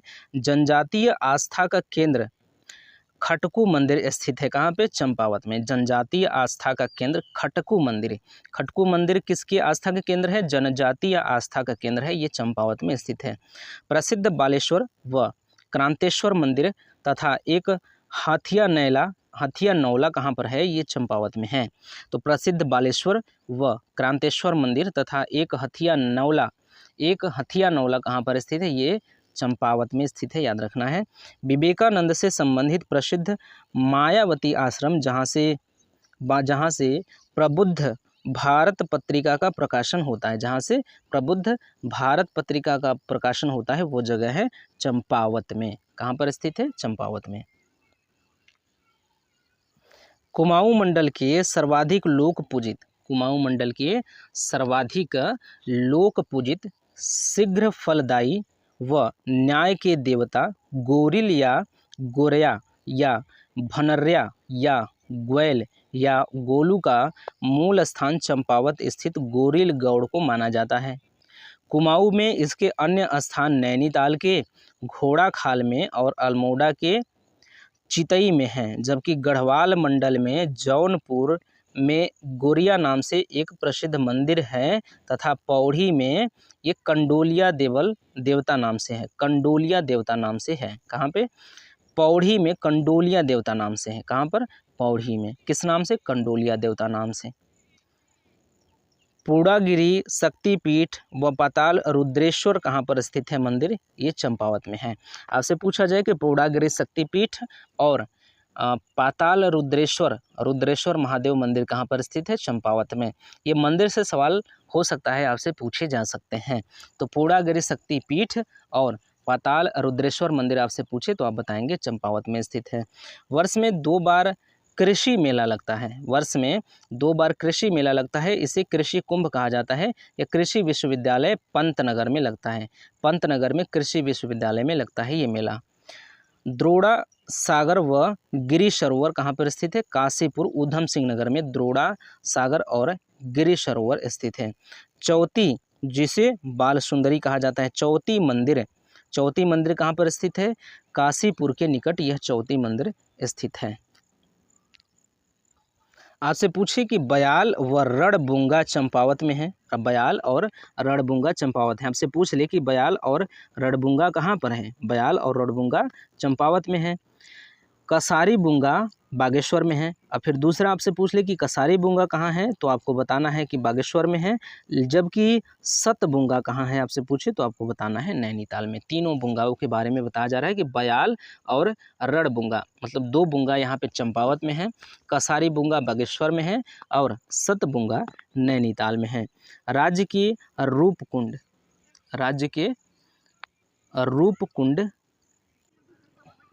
रूपकुंड के बाद पाताल भुवनेश्वर गुफा,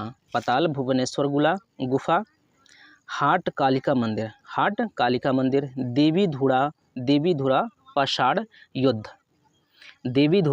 युद्ध,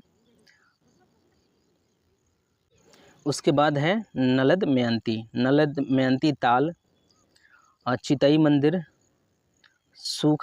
सूखताल, वंशी नारायण मंदिर आदि स्थल कहाँ पर स्थित है? ये रहस्यमयी है, आश्चर्यजनक।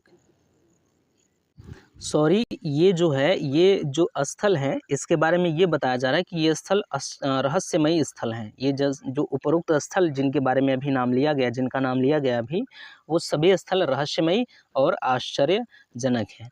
तो इस तरह के प्रश्न शायद ही, जैसे कि अगर इस तरह के प्रश्न आपको कहाँ देखने को मिलेगा कि इनमें से कौन सा स्थल रहस्यमयी या आश्चर्यजनक है, हो सकता है मिल सके।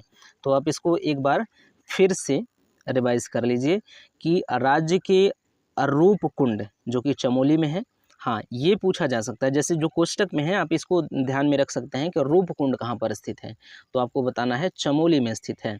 तो राज्य के रूपकुंड, पाताल भुवनेश्वर गुफा, तो फिर पाताल भुवनेश्वर गुफा कहाँ पर स्थित है? भुवनेश्वर में नहीं है, उड़ीसा में नहीं है ये गुफा। अगर आपसे पूछ लिया जाए, सामने आ जाए कि पाताल भुवनेश्वर गुफा कहाँ पर है, तो यदि ऑप्शन में उड़ीसा है तो ऐसा लगेगा कि शायद उड़ीसा में हो, क्योंकि उड़ीसा की राजधानी भुवनेश्वर है। तो पाताल भुवनेश्वर गुफा पिथौरागढ़ में है। कहाँ पर है? पिथौरागढ़ में। हाट कालिका मंदिर कहाँ पर है? पिथौरागढ़ में। देवीधुरा पाषाण युद्ध कहाँ पर है? देवीधुरा पाषाण युद्ध कहाँ है? चंपावत में।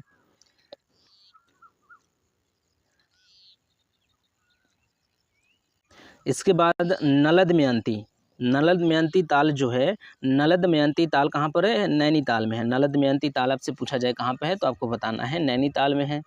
उसके बाद चितई मंदिर कहाँ है? अल्मोड़ा में। सूखताल कहाँ पर है? ये भी अल्मोड़ा में है। वंशी नारायण मंदिर कहाँ पे है? ये चमोली में है। ये सभी स्थल जो हैं इनके बारे में ये बताया जा रहा है कि ये सभी स्थल आश्चर्यजनक स्थल हैं या रहस्यमयी स्थल हैं। इन सभी जगहों पे कोई न कोई रहस्य छुपा हुआ है, किसी न किसी रूप में ये आश्चर्यजनक स्थल हैं।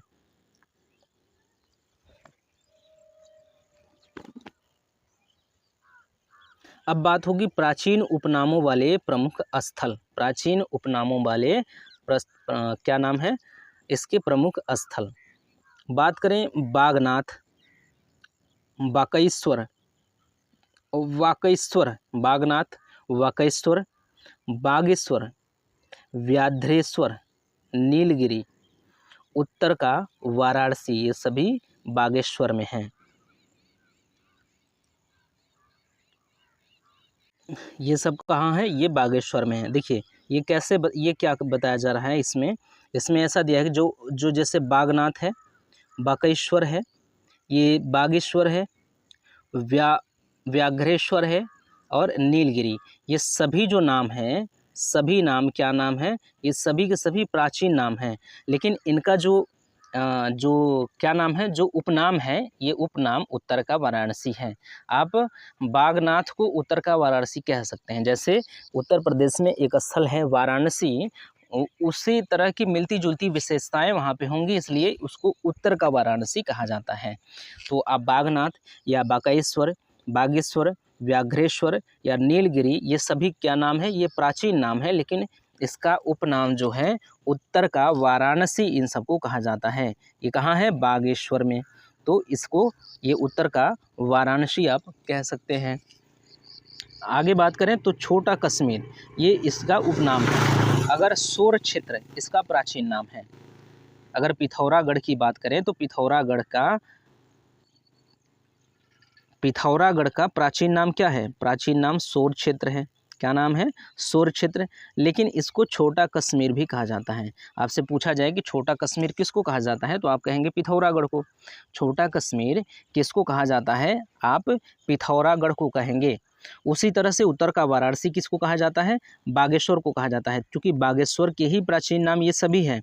बागनाथ, बाकेश्वर, बागेश्वर, व्याघ्रेश्वर, नीलगिरी, ये सभी नाम बागेश्वर के ही हैं। बागेश्वर के ये सभी नाम हैं, लेकिन प्राचीन नाम है। कोष्टक में जो दिया गया है ये बता रहा है कि प्राचीन नाम है। तो बागेश्वर का प्राचीन नाम क्या है? बागनाथ है। बागेश्वर का प्राचीन नाम बाकेश्वर है। बागेश्वर का प्राचीन नाम बागेश्वर है। बागेश्वर का प्राचीन नाम व्याघ्रेश्वर है। बागेश्वर का प्राचीन नाम नीलगिरी है। आपसे इस तरह से भी प्रश्न पूछ सकता है कूट देकर कि इनमें से बागेश्वर का प्राचीन नाम कौन कौन सा है, तो उसमें से दे सकता है कि इनमें से 2 सही है या 1 सही है, 1 2 3 सही है या सभी सही है। इस तरह के जो कूट देता है उस तरह का कूट देकर इस तरह के प्रश्न पूछ सकता है कि बागेश्वर का प्राचीन नाम क्या है।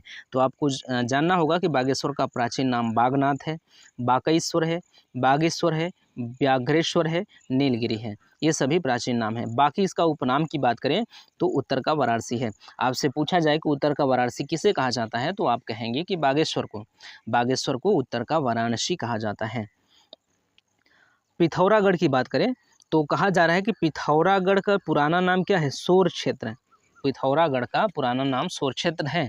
आपसे पूछ ले कि पिथौरागढ़ का पुराना नाम क्या है, तो आप कहेंगे सोर क्षेत्र। तो सोर क्षेत्र पिथौरागढ़ का प्राचीन नाम है, जबकि छोटा कश्मीर इसका उपनाम है। आपसे पूछा जाए कि छोटा कश्मीर किसे कहा जाता है, तो आप कहेंगे पिथौरागढ़ को। जो पिछला कोट पर्वत जो कि पिथौरागढ़ में है, ये कौन? पिछला कोट पर्वत, इसको याद रखेंगे। ये पिथौरागढ़ में। पिछला कोट पर्वत कहाँ है? पिथौरागढ़ में। पिछला कोट पर्वत का प्राचीन नाम क्या है? अर्ध कैलाश। अर्ध कैलाश। आपसे पूछा जाए कि अर्ध कैलाश किसको कहा जाता था, तो आप कहेंगे कि पिछला कोट पर्वत को। पिछला कोट पर्वत कहाँ पर है? पिथौरागढ़ में स्थित है ये पर्वत। अब आपसे बात कर रहा है ओम पर्वत के बारे में। किसके बारे में? ओम पर्वत। ओम पर्वत कहाँ है? पहली बात ये पिथौरागढ़ में है। आपसे पूछ ले कि ओम पर्वत कहाँ पर स्थित है, आप कहेंगे पिथौरागढ़ में स्थित है। अब ओम पर्वत का प्राचीन नाम क्या है? आदि या छोटा कैलाश। आदि कैलाश नाम है या छोटा कैलाश। आपसे पूछ ले कि आदि कैलाश किस पर्वत का नाम है, तो आप कहेंगे ओम पर्वत का। आपसे पूछ ले छोटा कैलाश छोटा कैलाश किस पर्वत का नाम है, तो आप कहेंगे ओम पर्वत का। आपसे पूछ ले कि ओम पर्वत कहाँ पर स्थित है, आप कहेंगे पिथौरागढ़ में। अगर नैनीताल की बात करें तो नैनीताल में एक जगह है काला ढूंगी। नैनीताल में एक जगह है क्या? काला ढूंगी। काला ढूंगी का क्या नाम है? नई हल्द्वानी। आपसे पूछ ले कि नई हल्द्वानी किसे कहा जाता है, तो आप कहेंगे काला ढूंगी को। इसके बाद किस के बारे में बात होगी? नैनीताल के। तो नैनीताल के बारे में ये कहा जा रहा है कि इसको झील नगरी भी कहा जाता है और सरोवर नगरी भी कहा जाता है। आपसे पूछ ले अगर कि झील नगरी किसे कहा जाता है, तो आप कहेंगे नैनीताल को। आपसे पूछ ले कि सरोवर नगरी किसको कहा जाता है, तो आप कहेंगे नैनीताल को। कुल मिला के नैनीताल को झील नगरी और सरोवर नगरी भी कहा जाता है। रामनगर की बात करें जो कि नैनीताल में स्थित है, रामनगर की बात हो रही है, नैनीताल की नहीं रामनगर की, ये बताया जा रहा है कि रामनगर नैनीताल में स्थित है। इसके बाद रामनगर का जो प्राचीन नाम है रैमजे नगर, रैमजे नगर, रामजी नगर इसका प्राचीन नाम है। इसके अलावा एक और प्राचीन नाम है रामजी नगर, रामजी नगर भी इसका पुराना नाम है। बात करें कोटद्वार की जो कि पौड़ी में है, कोटद्वार कहाँ पर स्थित है, पौड़ी में स्थित है। तो इसका प्राचीन नाम कुटदर या कुटदरा है, कुटदर या कुटदरा है। कोटद्वार का प्राचीन नाम कुटदर या कुटदरा है और इसका नाम गढ़वाल का द्वार है। उपनाम क्या है, अगर आपसे पूछा जाए कि गढ़वाल का द्वार अभी पीछे हम लोगों के किसी न किसी स्लाइड में मिला था कि गढ़वाल का द्वार किसे कहा जाता है, तो आप कह सकते हैं कि कोटद्वार को। और कोटद्वार स्थित कहाँ है, पौड़ी में स्थित है कोटद्वार। कुमाऊं का द्वार किसे कहा जाता है, तो कुमाऊं का द्वार काठगोदाम और हल्द्वानी को कहा जाता है जो कि दोनों नैनी में स्थित हैं। तो कुमाऊं का द्वार आपसे पूछा जाए तो काठगोदाम और हल्द्वानी को कह सकते हैं। कालों का डाडा, डाडा, कालों का डाडा, ये अगर बात करें लैंसडाउन, पौड़ी में एक जगह है लैंसडाउन, पौड़ी में एक जगह है लैंसडाउन। अगर आपसे पूछा जाए कि लैंसडाउन का प्राचीन नाम कालों का क्या रहा है, तो आप बताएंगे कालों का डाडा, कालों का डाडा इसका प्राचीन नाम है। श्रीनगर की बात करें, श्रीनगर जो कि पौड़ी में है, तो श्रीनगर की बात हो रही है। श्रीनगर का प्राचीन नाम क्या क्या है उसके बारे में आप देखें। श्रीनगर का प्राचीन नाम सुबाहुपुर, श्रीनगर का प्राचीन नाम सुबाहुपुर है। इसके बाद ऋषिपुर है, श्रीपुर है, श्रीनगर का पुराना नाम श्रीपुर है। इसके अलावा श्री क्षेत्र है, श्री क्षेत्र के अलावा ये ब्रह्मपुर क्षेत्र भी इसका प्राचीन नाम है। ये सभी श्रीनगर के प्राचीन नाम है जो कि पौड़ी जिले में स्थित हैं। तो आपसे पूछा जाए कि सुबाहुपुर किसका पुराना नाम है, प्राचीन नाम है, तो आप कहेंगे श्रीनगर का। श्रीपुर किसका पुराना नाम है, तो ये भी श्रीनगर का। श्री क्षेत्र किसका पुराना नाम है, तो श्रीनगर का। ब्रह्मपुर किसका पुराना नाम है, तो श्रीनगर का। या फिर श्रीनगर का पुराना नाम क्या है अगर आपसे पूछ ले तो ब्रह्मपुर क्षेत्र बताएंगे आप, श्री क्षेत्र बताएंगे, श्रीपुर बताएंगे, सुबाहुपुर बताएंगे, ये सभी बताएंगे आप इसके बारे में, श्रीनगर के बारे में। इसके बाद मोर ध्वज पौड़ी की बात हो रही है। इसके बाद मोर ध्वज पौड़ी की, तो मोर ध्वज पौड़ी का जो प्राचीन नाम है इसका मोरागिरी नाम है। तो अगर आपसे पूछा जाए कि जो मोर ध्वज है, मोर ध्वज जो पौड़ी में स्थित है, इसकी पुराना नाम इसका क्या है, तो आप बताएंगे मोरागिरी। इसके अलावा इसका पुराना नाम मयूर नगर भी है और मयूर ध्वज भी है। तो मोर ध्वज है, मोर ध्वज का प्राचीन नाम मोरगिरी, मयूर नगर और मयूर ध्वज भी है।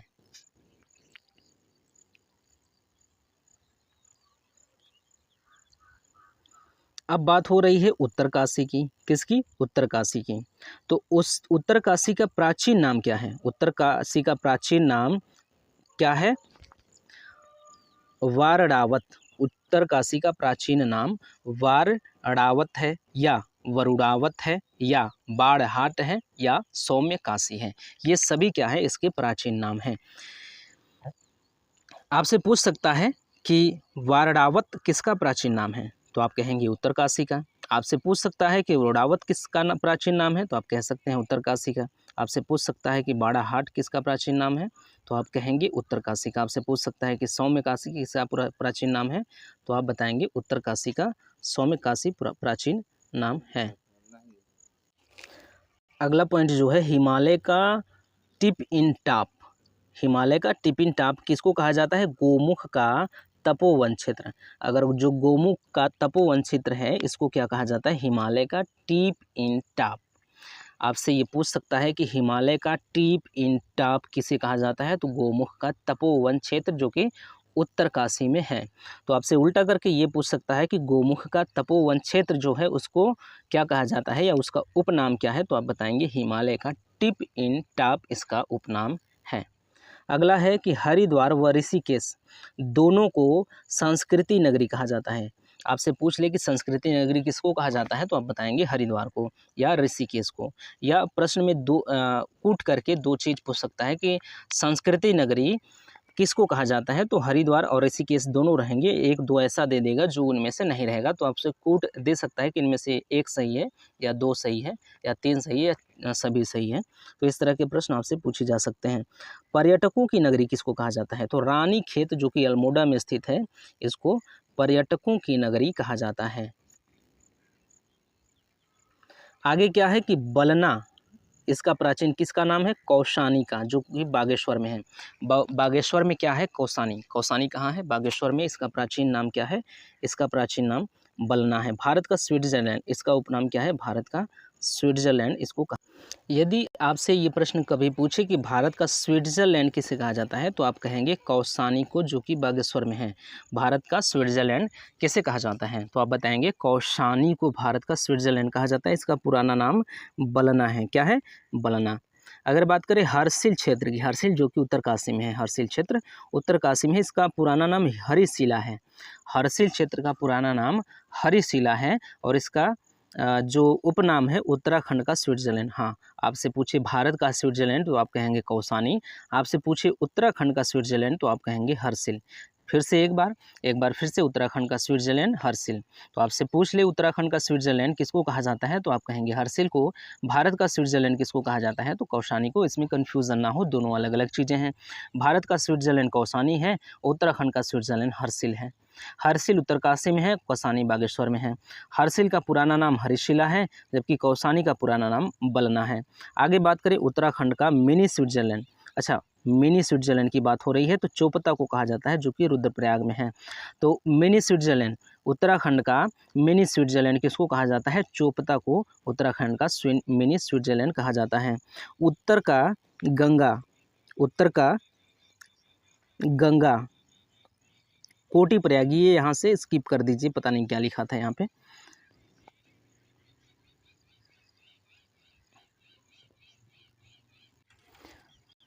यदि आपसे ये पूछ ले कि गंगा का मायका किसे कहा जाता है, गंगा का मायका किसे कहा जाता है, तो आप बताएंगे मुखवा। मुखवा उत्तरकाशी में है, तो इसको गंगा का मायका कहा जाता है। गंगा का मायका, गंगा का मायका, नैहर, जो नैहर होता है वो। तो गंगा का मायका किसको कहा जाता है, तो गंगा का मायका कहा जाता है मुखवा को। मुखवा जो कि उत्तरकाशी में है। गंगा यमुना का दोनों का मायका अगर पूछे तो उत्तरकाशी जिला को गंगा यमुना का मायका कहा जाता है। आपसे पूछ ले कि गंगा यमुना का मायका किसको कहा जाता है, तो आप बताएंगे उत्तरकाशी को। आपसे पूछे कि पुनाड़ और रुद्रावत प्राचीन किसका नाम है, तो रुद्रप्रयाग का। और रुद्रप्रयाग का प्राचीन नाम क्या है? पुनाड़। इसके अलावा रुद्रप्रयाग का प्राचीन नाम रुद्रावत भी है। ऊषा मठ, ऊषा मठ कहाँ पर है? ऊषा मठ का किसका प्राचीन नाम है, तो ऊखी मठ का प्राचीन नाम ऊषा मठ है। इसके अलावा यदि आपसे पूछा जाए कि जो चंपावत है, चंपावत का प्राचीन नाम क्या है, तो चंपावत का प्राचीन नाम कुमू है। काली कुमाऊँ भी इसका नाम है और चंपावती भी इसका पुराना नाम है। तो आपसे पूछ ले चंपावत का पुराना नाम, तो आप बताएंगे कुमू, काली कुमाऊँ और चंपावती इसका पुराना नाम है।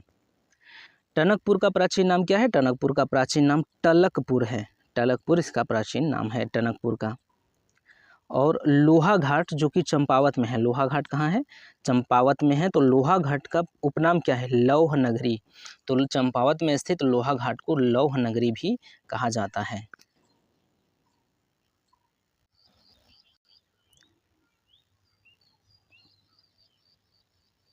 आगे बात करें तो गोल्डन वैली किसका उपनाम है? बागेश्वर का। बागेश्वर को आप गोल्डन वैली कह सकते हैं। तो आपसे पूछ ले कि गोल्डन वैली किसको कहा जाता है, तो आप कहेंगे कि बागेश्वर को गोल्डन वैली कहा जाता है। गढ़वाल क्षेत्र का प्राचीन नाम क्या है? केदारखंड। गढ़वाल क्षेत्र का प्राचीन नाम केदारखंड है। इसके बाद कुमाऊँ क्षेत्र जो है, कुमाऊँ क्षेत्र का प्राचीन नाम क्या है? कुर्मांचल व मानसखंड। कुर्मांचल व मानसखंड कुमाऊँ क्षेत्र का प्राचीन नाम है। अगर द्वारहाट की बात करें, द्वारहाट जो कि अल्मोड़ा में है, तो द्वारहाट का उपनाम क्या क्या है, तो हिमालय का द्वारिका। इसके बाद मंदिरों की रानी, मीठी मूलियों का क्षेत्र। यदि आपसे पूछा जाए कि हिमालय की द्वारिका किसको कहा जाता है, तो आप कहेंगे द्वारहाट को। यदि आपसे पूछा जाए मंदिरों की रानी नगरी किसको कहा जाता है, तो आप कहेंगे द्वारहाट को। यदि आपसे पूछा जाए कि मीठी मूलियों का क्षेत्र कौन सा है, तो आप द्वारहाट ही बताएंगे। और पूछा जाए कि द्वारहाट कहाँ है, तो आप बताएंगे अल्मोड़ा में। इसके बाद अगर बात करें तो जो काशीपुर है ऊधम सिंह नगर में स्थित है। काशीपुर कहाँ पर है? ये ऊधम सिंह नगर में स्थित है। इसका प्राचीन नाम क्या है? इसका प्राचीन नाम गोविषाण है। गोविषाण किसका प्राचीन नाम है? काशीपुर का। इसके बाद इसका उपनाम जो है मैनचेस्टर ऑफ हिल्स। अगर आपसे पूछा जाए कि मैनचेस्टर ऑफ हिल्स किसको कहा जाता है तो आप कहेंगे काशीपुर को, मैनचेस्टर ऑफ हिल्स। इसके बाद अब बात हो रही है नानक मत्ता, जो कि ऊधम सिंह नगर में है। नानक मत्ता के बारे में बताया जा रहा है कि बख्शी और गोरखमत्ता इसका प्राचीन नाम है। बख्ती और गोरखमत्ता इसका प्राचीन नाम है। और कुमाऊं का अन्न भंडार किसको कहा जाता है? इसी को, नानक मत्ता को।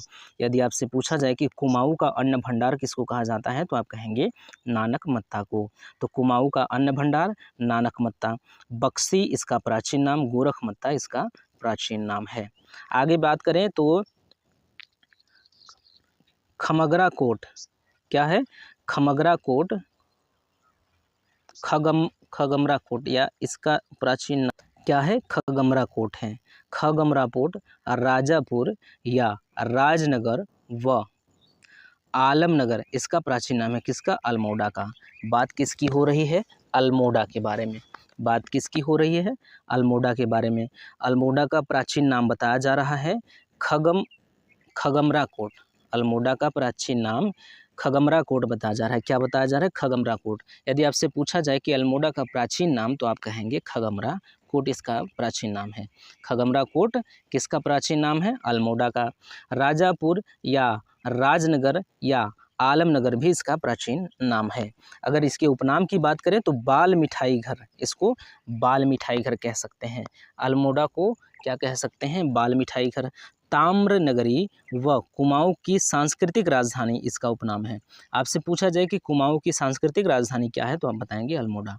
कुमाऊं की सांस्कृतिक राजधानी यदि आपसे पूछा जा रहा है तो आप अल्मोड़ा का नाम लेंगे। आगे है कालकूट या कालाकोटी या काल पर्वत या कालशिला। ये कालसी जो कि देहरादून में है इसका प्राचीन नाम है। कालसी का ये सभी प्राचीन नाम है। क्या?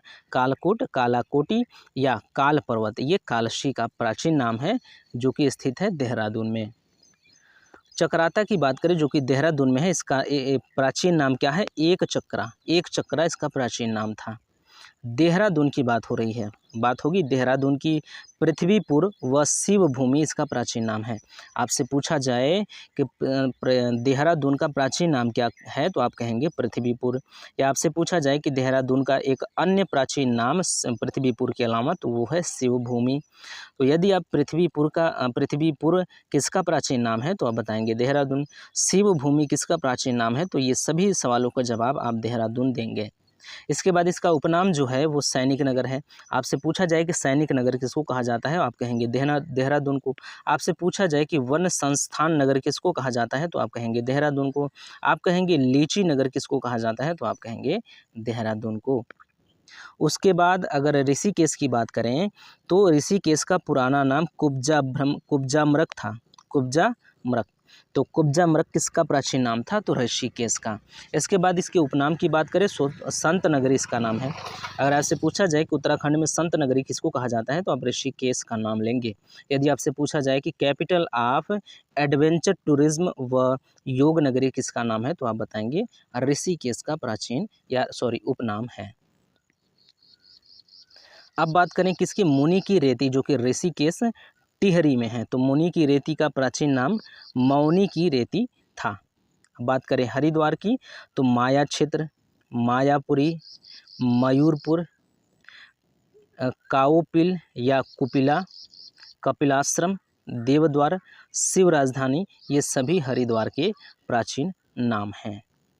अब बात करेंगे हरिद्वार की ही, तो इसका हरिद्वार का उपनाम क्या है? हरिद्वार का उपनाम क्या है? तो इसका गंगा द्वार कह सकते हैं, हरद्वार भी इसका उपनाम है, चार धामों का द्वार भी कहा जाता है। आपसे पूछा जाए कि चार धामों का द्वार किसको कहा जाता है तो आप कहेंगे हरिद्वार को। इसके बाद स्वर्ण द्वार आपसे पूछा जाए तो आप हरिद्वार का नाम लेंगे। तीर्थों का द्वार यदि आपसे पूछा जाए तो आप हरिद्वार का नाम लेंगे। कुंभ नगरी किसको कहा जाता है तो आप हरिद्वार का नाम लेंगे। आपसे सेतु नगर आपसे पूछा जाए तो आप हरिद्वार का नाम लेंगे। उत्तर भारत का केरल व पूर्व भारत का वेनिस किसको कहा जाता है तो आप हरिद्वार का ही नाम लेंगे। शांति कुंज जो कि हरिद्वार में है, इसका उपनाम क्या है? गायत्री तीर्थ। तो शांति कुंज को गायत्री तीर्थ भी कहा जाता है। यदि टिहरी की बात करें तो त्रिहरि इसका प्राचीन नाम है। जो टिहरी है, टिहरी का प्राचीन नाम त्रिहरि है। देवप्रयाग जो कि टिहरी में है उसकी बात हो रही है, तो देवप्रयाग का पुराना नाम इंद्रप्रयाग व सुदर्शन क्षेत्र है। तो देवप्रयाग का पुराना नाम सुदर्शन क्षेत्र भी है। आपसे पूछा जाए कि देवप्रयाग का पुराना नाम, तो आप कहेंगे सुदर्शन क्षेत्र या इंद्रप्रयाग या दोनों है। नरेंद्र नगर जो कि टिहरी में है, इसकी बात हो रही है, तो इसका पुराना नाम ओड़ाथली है। ओड़ाथली, ओड़ाथली ऐसा लग रहा है कि दक्षिण भारत का स्थल है। जो कंफ्यूज करने वाले प्रश्न हो सकते हैं उसको आने के चांसेस रहते हैं। तो ओड़ाथली ऐसा लग रहा है कि दक्षिण भारत का कोई स्थल है। तो आपसे पूछ सकता है कि नरेंद्र नगर किसका प्राचीन नाम है, तो आप बताएंगे ओड़ाथली इसका प्राचीन नाम है। नरेंद्र नगर की बात करें तो इसका ये हो गया है। और लाख मंडल, लाख मंडल कहाँ पर स्थित है? देहरादून में। इसका उपनाम मूर्तियों का भंडार है। आपसे पूछा जाए कि उत्तराखंड में मूर्तियों का भंडार किसको कहा जाता है, तो आप कहेंगे लाख मंडल को। लाख मंडल कहाँ पर स्थित है? देहरादून में। अब बात होगी मसूरी के बारे में जो कि देहरादून में है। भारत का एडिनबरा इसका उपनाम है। भारत का एडिनबरा, पर्वतों की रानी, गंगोत्री व यमुनोत्री मंदिरों का प्रवेश द्वार व दून का ताज, ये सभी उपनाम किसके हैं? मसूरी के हैं, जो कि देहरादून में स्थित है। गंगानी की बात करें जो कि उत्तरकाशी में है, तो इसका उपनाम गर्म पानी है। गर्म पानी इसका उपनाम है। बात करें माड़ा गांव की, माड़ा गांव की जो कि चमोली में है, तो माड़ा गांव का प्राचीन नाम मणिभद्रपुरी था। क्या नाम था? मणिभद्रपुरी इसका प्राचीन नाम था। बद्रिकाश्रम की बात करें तो बद्रिकाश्रम का पुराना नाम नर नारायण आश्रम था। क्या था इसका पुराना नाम? नर नारायण आश्रम।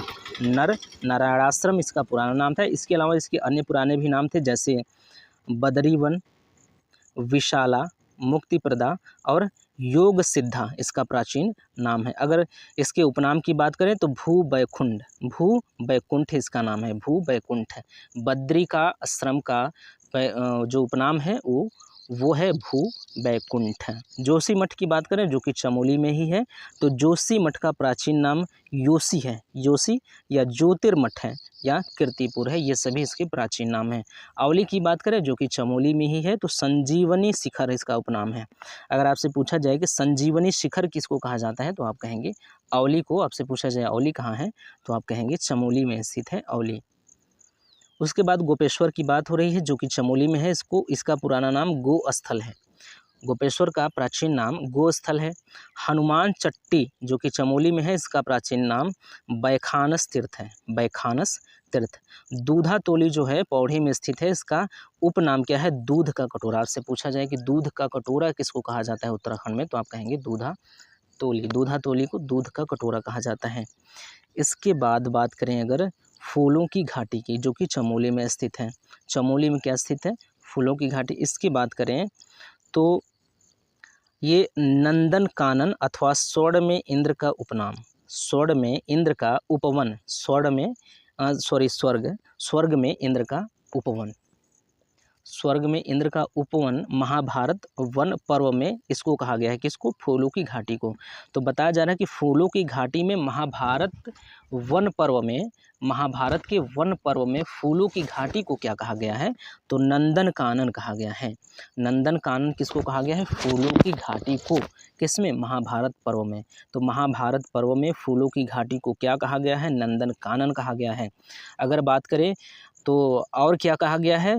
या फिर स्वर्ग में इंद्र का उपवन कहा गया है। आपसे पूछिए कि जो फूलों की घाटी है उत्तराखंड में जो फूलों की घाटी है उसको महाभारत वन पर्व में क्या कहा गया है, तो आप कहेंगे स्वर्ग में इंद्र का उपवन। स्वर्ग में इंद्र का उपवन इसको कहा गया है। याद रखना है, स्वर्ग में इंद्र का उपवन महाभारत पर्व में फूलों की घाटी को कहा गया है। उसके बाद अलका भी कहा गया है। अलका कहाँ कहा गया है? मेघदूतम में। अलका किसको कहा गया है? फूलों की घाटी को ही कहा गया है अलका, लेकिन कालिदास रचित मेघदूतम में अलका कहा गया है फूलों की घाटी को। तो पहले तो आपसे ये प्रश्न पूछा जा सकता है कि मेघदूतम किसने लिखा था? तो कालिदास ने। यहीं पे एक उत्तर, ये प्रश्न का जवाब यहीं पे मिलेगा कि मेघदूतम का रचयिता, और मेघदूतम के रचयिता कौन है? कालिदास। दूसरी बात ये है कि फूलों की घाटी जो है उसको मेघदूतम में क्या कहा गया है? तो फूलों की घाटी को मेघदूतम में अलका कहा गया है। उसके बाद बैकुंठ भी इसको कहा गया है। Gandhamadan, Gandhamadan, Bhyundar Ganga park, Frank Smith park, Pushpavali और पुष्परसा भी, इसको इन सभी नामों से जाना जाता है फूलों की घाटी को। फूलों का बुग्याल, ये सभी फूलों का बुग्याल भी इसका उपनाम है। किसका? ये जो हम लोग बात किया फूलों की घाटी का, फूलों की घाटी के बारे में बात हो रही थी। सॉरी, ये दूसरा पॉइंट है। अब बात होगी गोरसों की। किसकी? गोरसों बुग्याल की। किसकी बात होगी? गोरसों बुग्याल की, जोशीमठ के निकट चमोली में स्थित है। क्या स्थित है? गोरसों बुग्याल। इसका फूलों का बुग्याल इसका उपनाम है। इसका उपनाम फूलों का बुग्याल है। अब दयारा बुग्याल जो है उत्तरकाशी में स्थित है। दयारा बुग्याल कहाँ है? ये उत्तरकाशी में स्थित है। इसको ट्रैकिंग का स्वर्ग कहा जाता है। ट्रैकिंग का स्वर्ग कहा जाता है ये दयारा बुग्याल को। थलकेदार की बात करें, थलकेदार कहाँ पर है स्थित? ये पिथौरागढ़ में। थलकेदार स्थित है पिथौरागढ़ में। केदारजीव भी इसका उपनाम है। केदारजीव। अगर उत्तरकाशी का कुछ क्षेत्र व अल्मोड़ा का गेवाड़ क्षेत्र की बात हो रही है तो इसका रंगीलो बैराट इसको कहा जाता है। उत्तरकाशी का कुछ क्षेत्र मिला लें और अल्मोड़ा का गेवाड़ क्षेत्र को मिलाकर के रंगीलो बैराट कहा जाता है उस क्षेत्र को। मुक्तेश्वर की बात करें जो कि नैनीताल में है तो इसका प्राचीन नाम क्या है? इसका प्राचीन नाम मोतेसर है। मोतेसर इसका प्राचीन नाम है। चौबटिया की बात करें, ये जो कि अल्मोड़ा में है, तो इसका उपनाम क्या है? फलोद्यान का देश। फलोद्यान का देश चौपटिया को कहा जाता है। आपसे पूछ ले कि उत्तराखंड में फलोद्यान का देश किसको कहा जाता है? तो आप कहेंगे चौपटिया को फलोद्यान का देश कहा जाता है।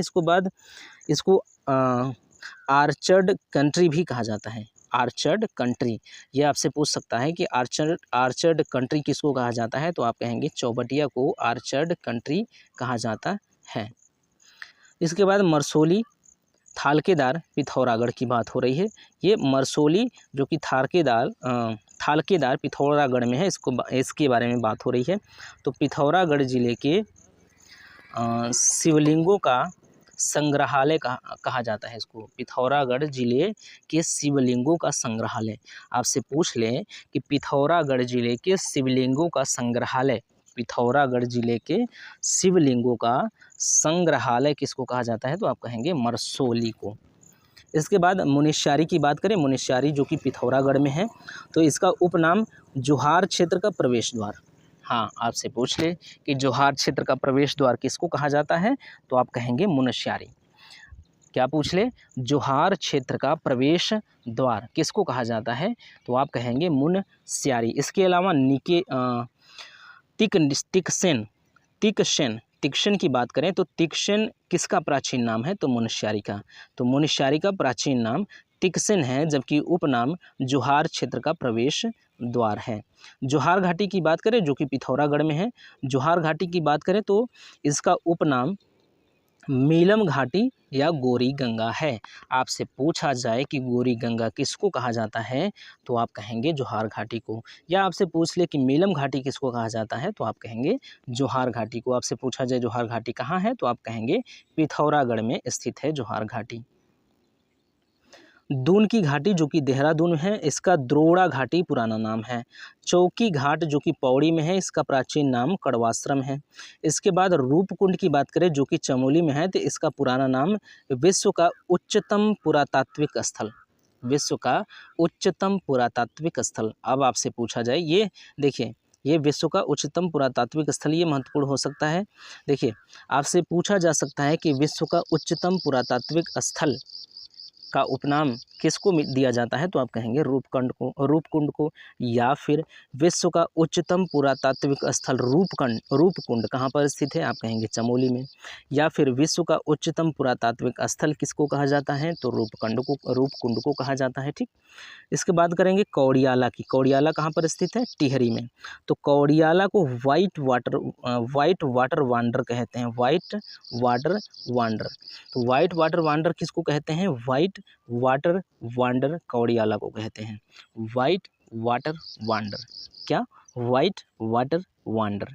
तो ये कहा जाता है कौड़ियाला को। कौड़ियाला कहाँ है, टिहरी में स्थित है कौड़ियाला। अब बात करें हेमकुंड की, जो कि चमोली में है।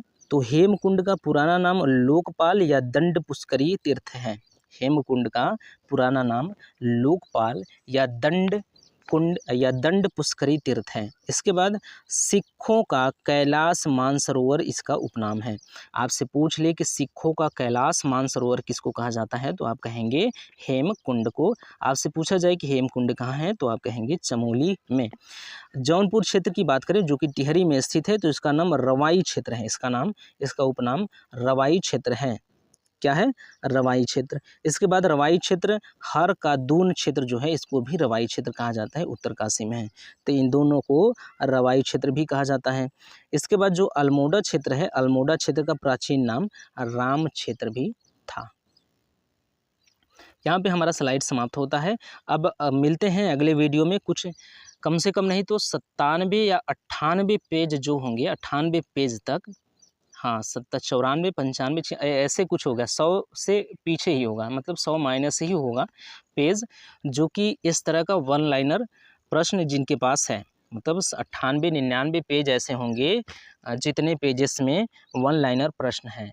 तो 98 99 पेज ख़त्म होने के बाद कुछ विस्तार से चीज़ें मिलेंगी उस पुस्तक में, जो परीक्षा वाली पुस्तक है उत्तराखंड सामान्य ज्ञान की। तो उसमें विस्तार से कुछ चीज़ें मिलेंगी।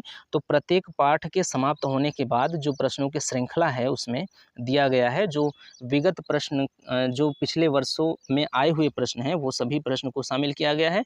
इसके अलावा अन्य महत्वपूर्ण प्रश्नों को भी शामिल किया गया है, तो वो सभी प्रश्नों को देखा जाएगा। लेकिन इधर बीच प्रश्न, क्योंकि हम लोग उस पुस्तक को कवर कर रहे हैं, परीक्षा वाली पुस्तक को कवर कर रहे हैं, इसलिए बीच बीच में प्रश्न नहीं ले रहे हैं अपने से हम लोग प्रश्न नहीं लेंगे। जो उसमें दिया गया है उसी प्रश्न को इन सब स्लाइड्स में यहाँ पे शामिल किया जाएगा इस सीरीज़ में। तो अभी हमें क्या करना है, अभी जहाँ तक ये वन लाइनर प्रश्न है वहाँ तक हमें कवर करना है। ये कवर करने के बाद जब हमें विस्तार से चीज़ें मिलेंगी, तो एक एक लेसन समाप्त होने के बाद फिर कम से कम 150 या 200 या 100 150 200 के आसपास इतने प्रश्न एक एक लेसन से दिए गए हैं उसमें, तो उसको भी कवर किया जाएगा। तो मिलते हैं अगले वीडियो में, तब तक के लिए धन्यवाद।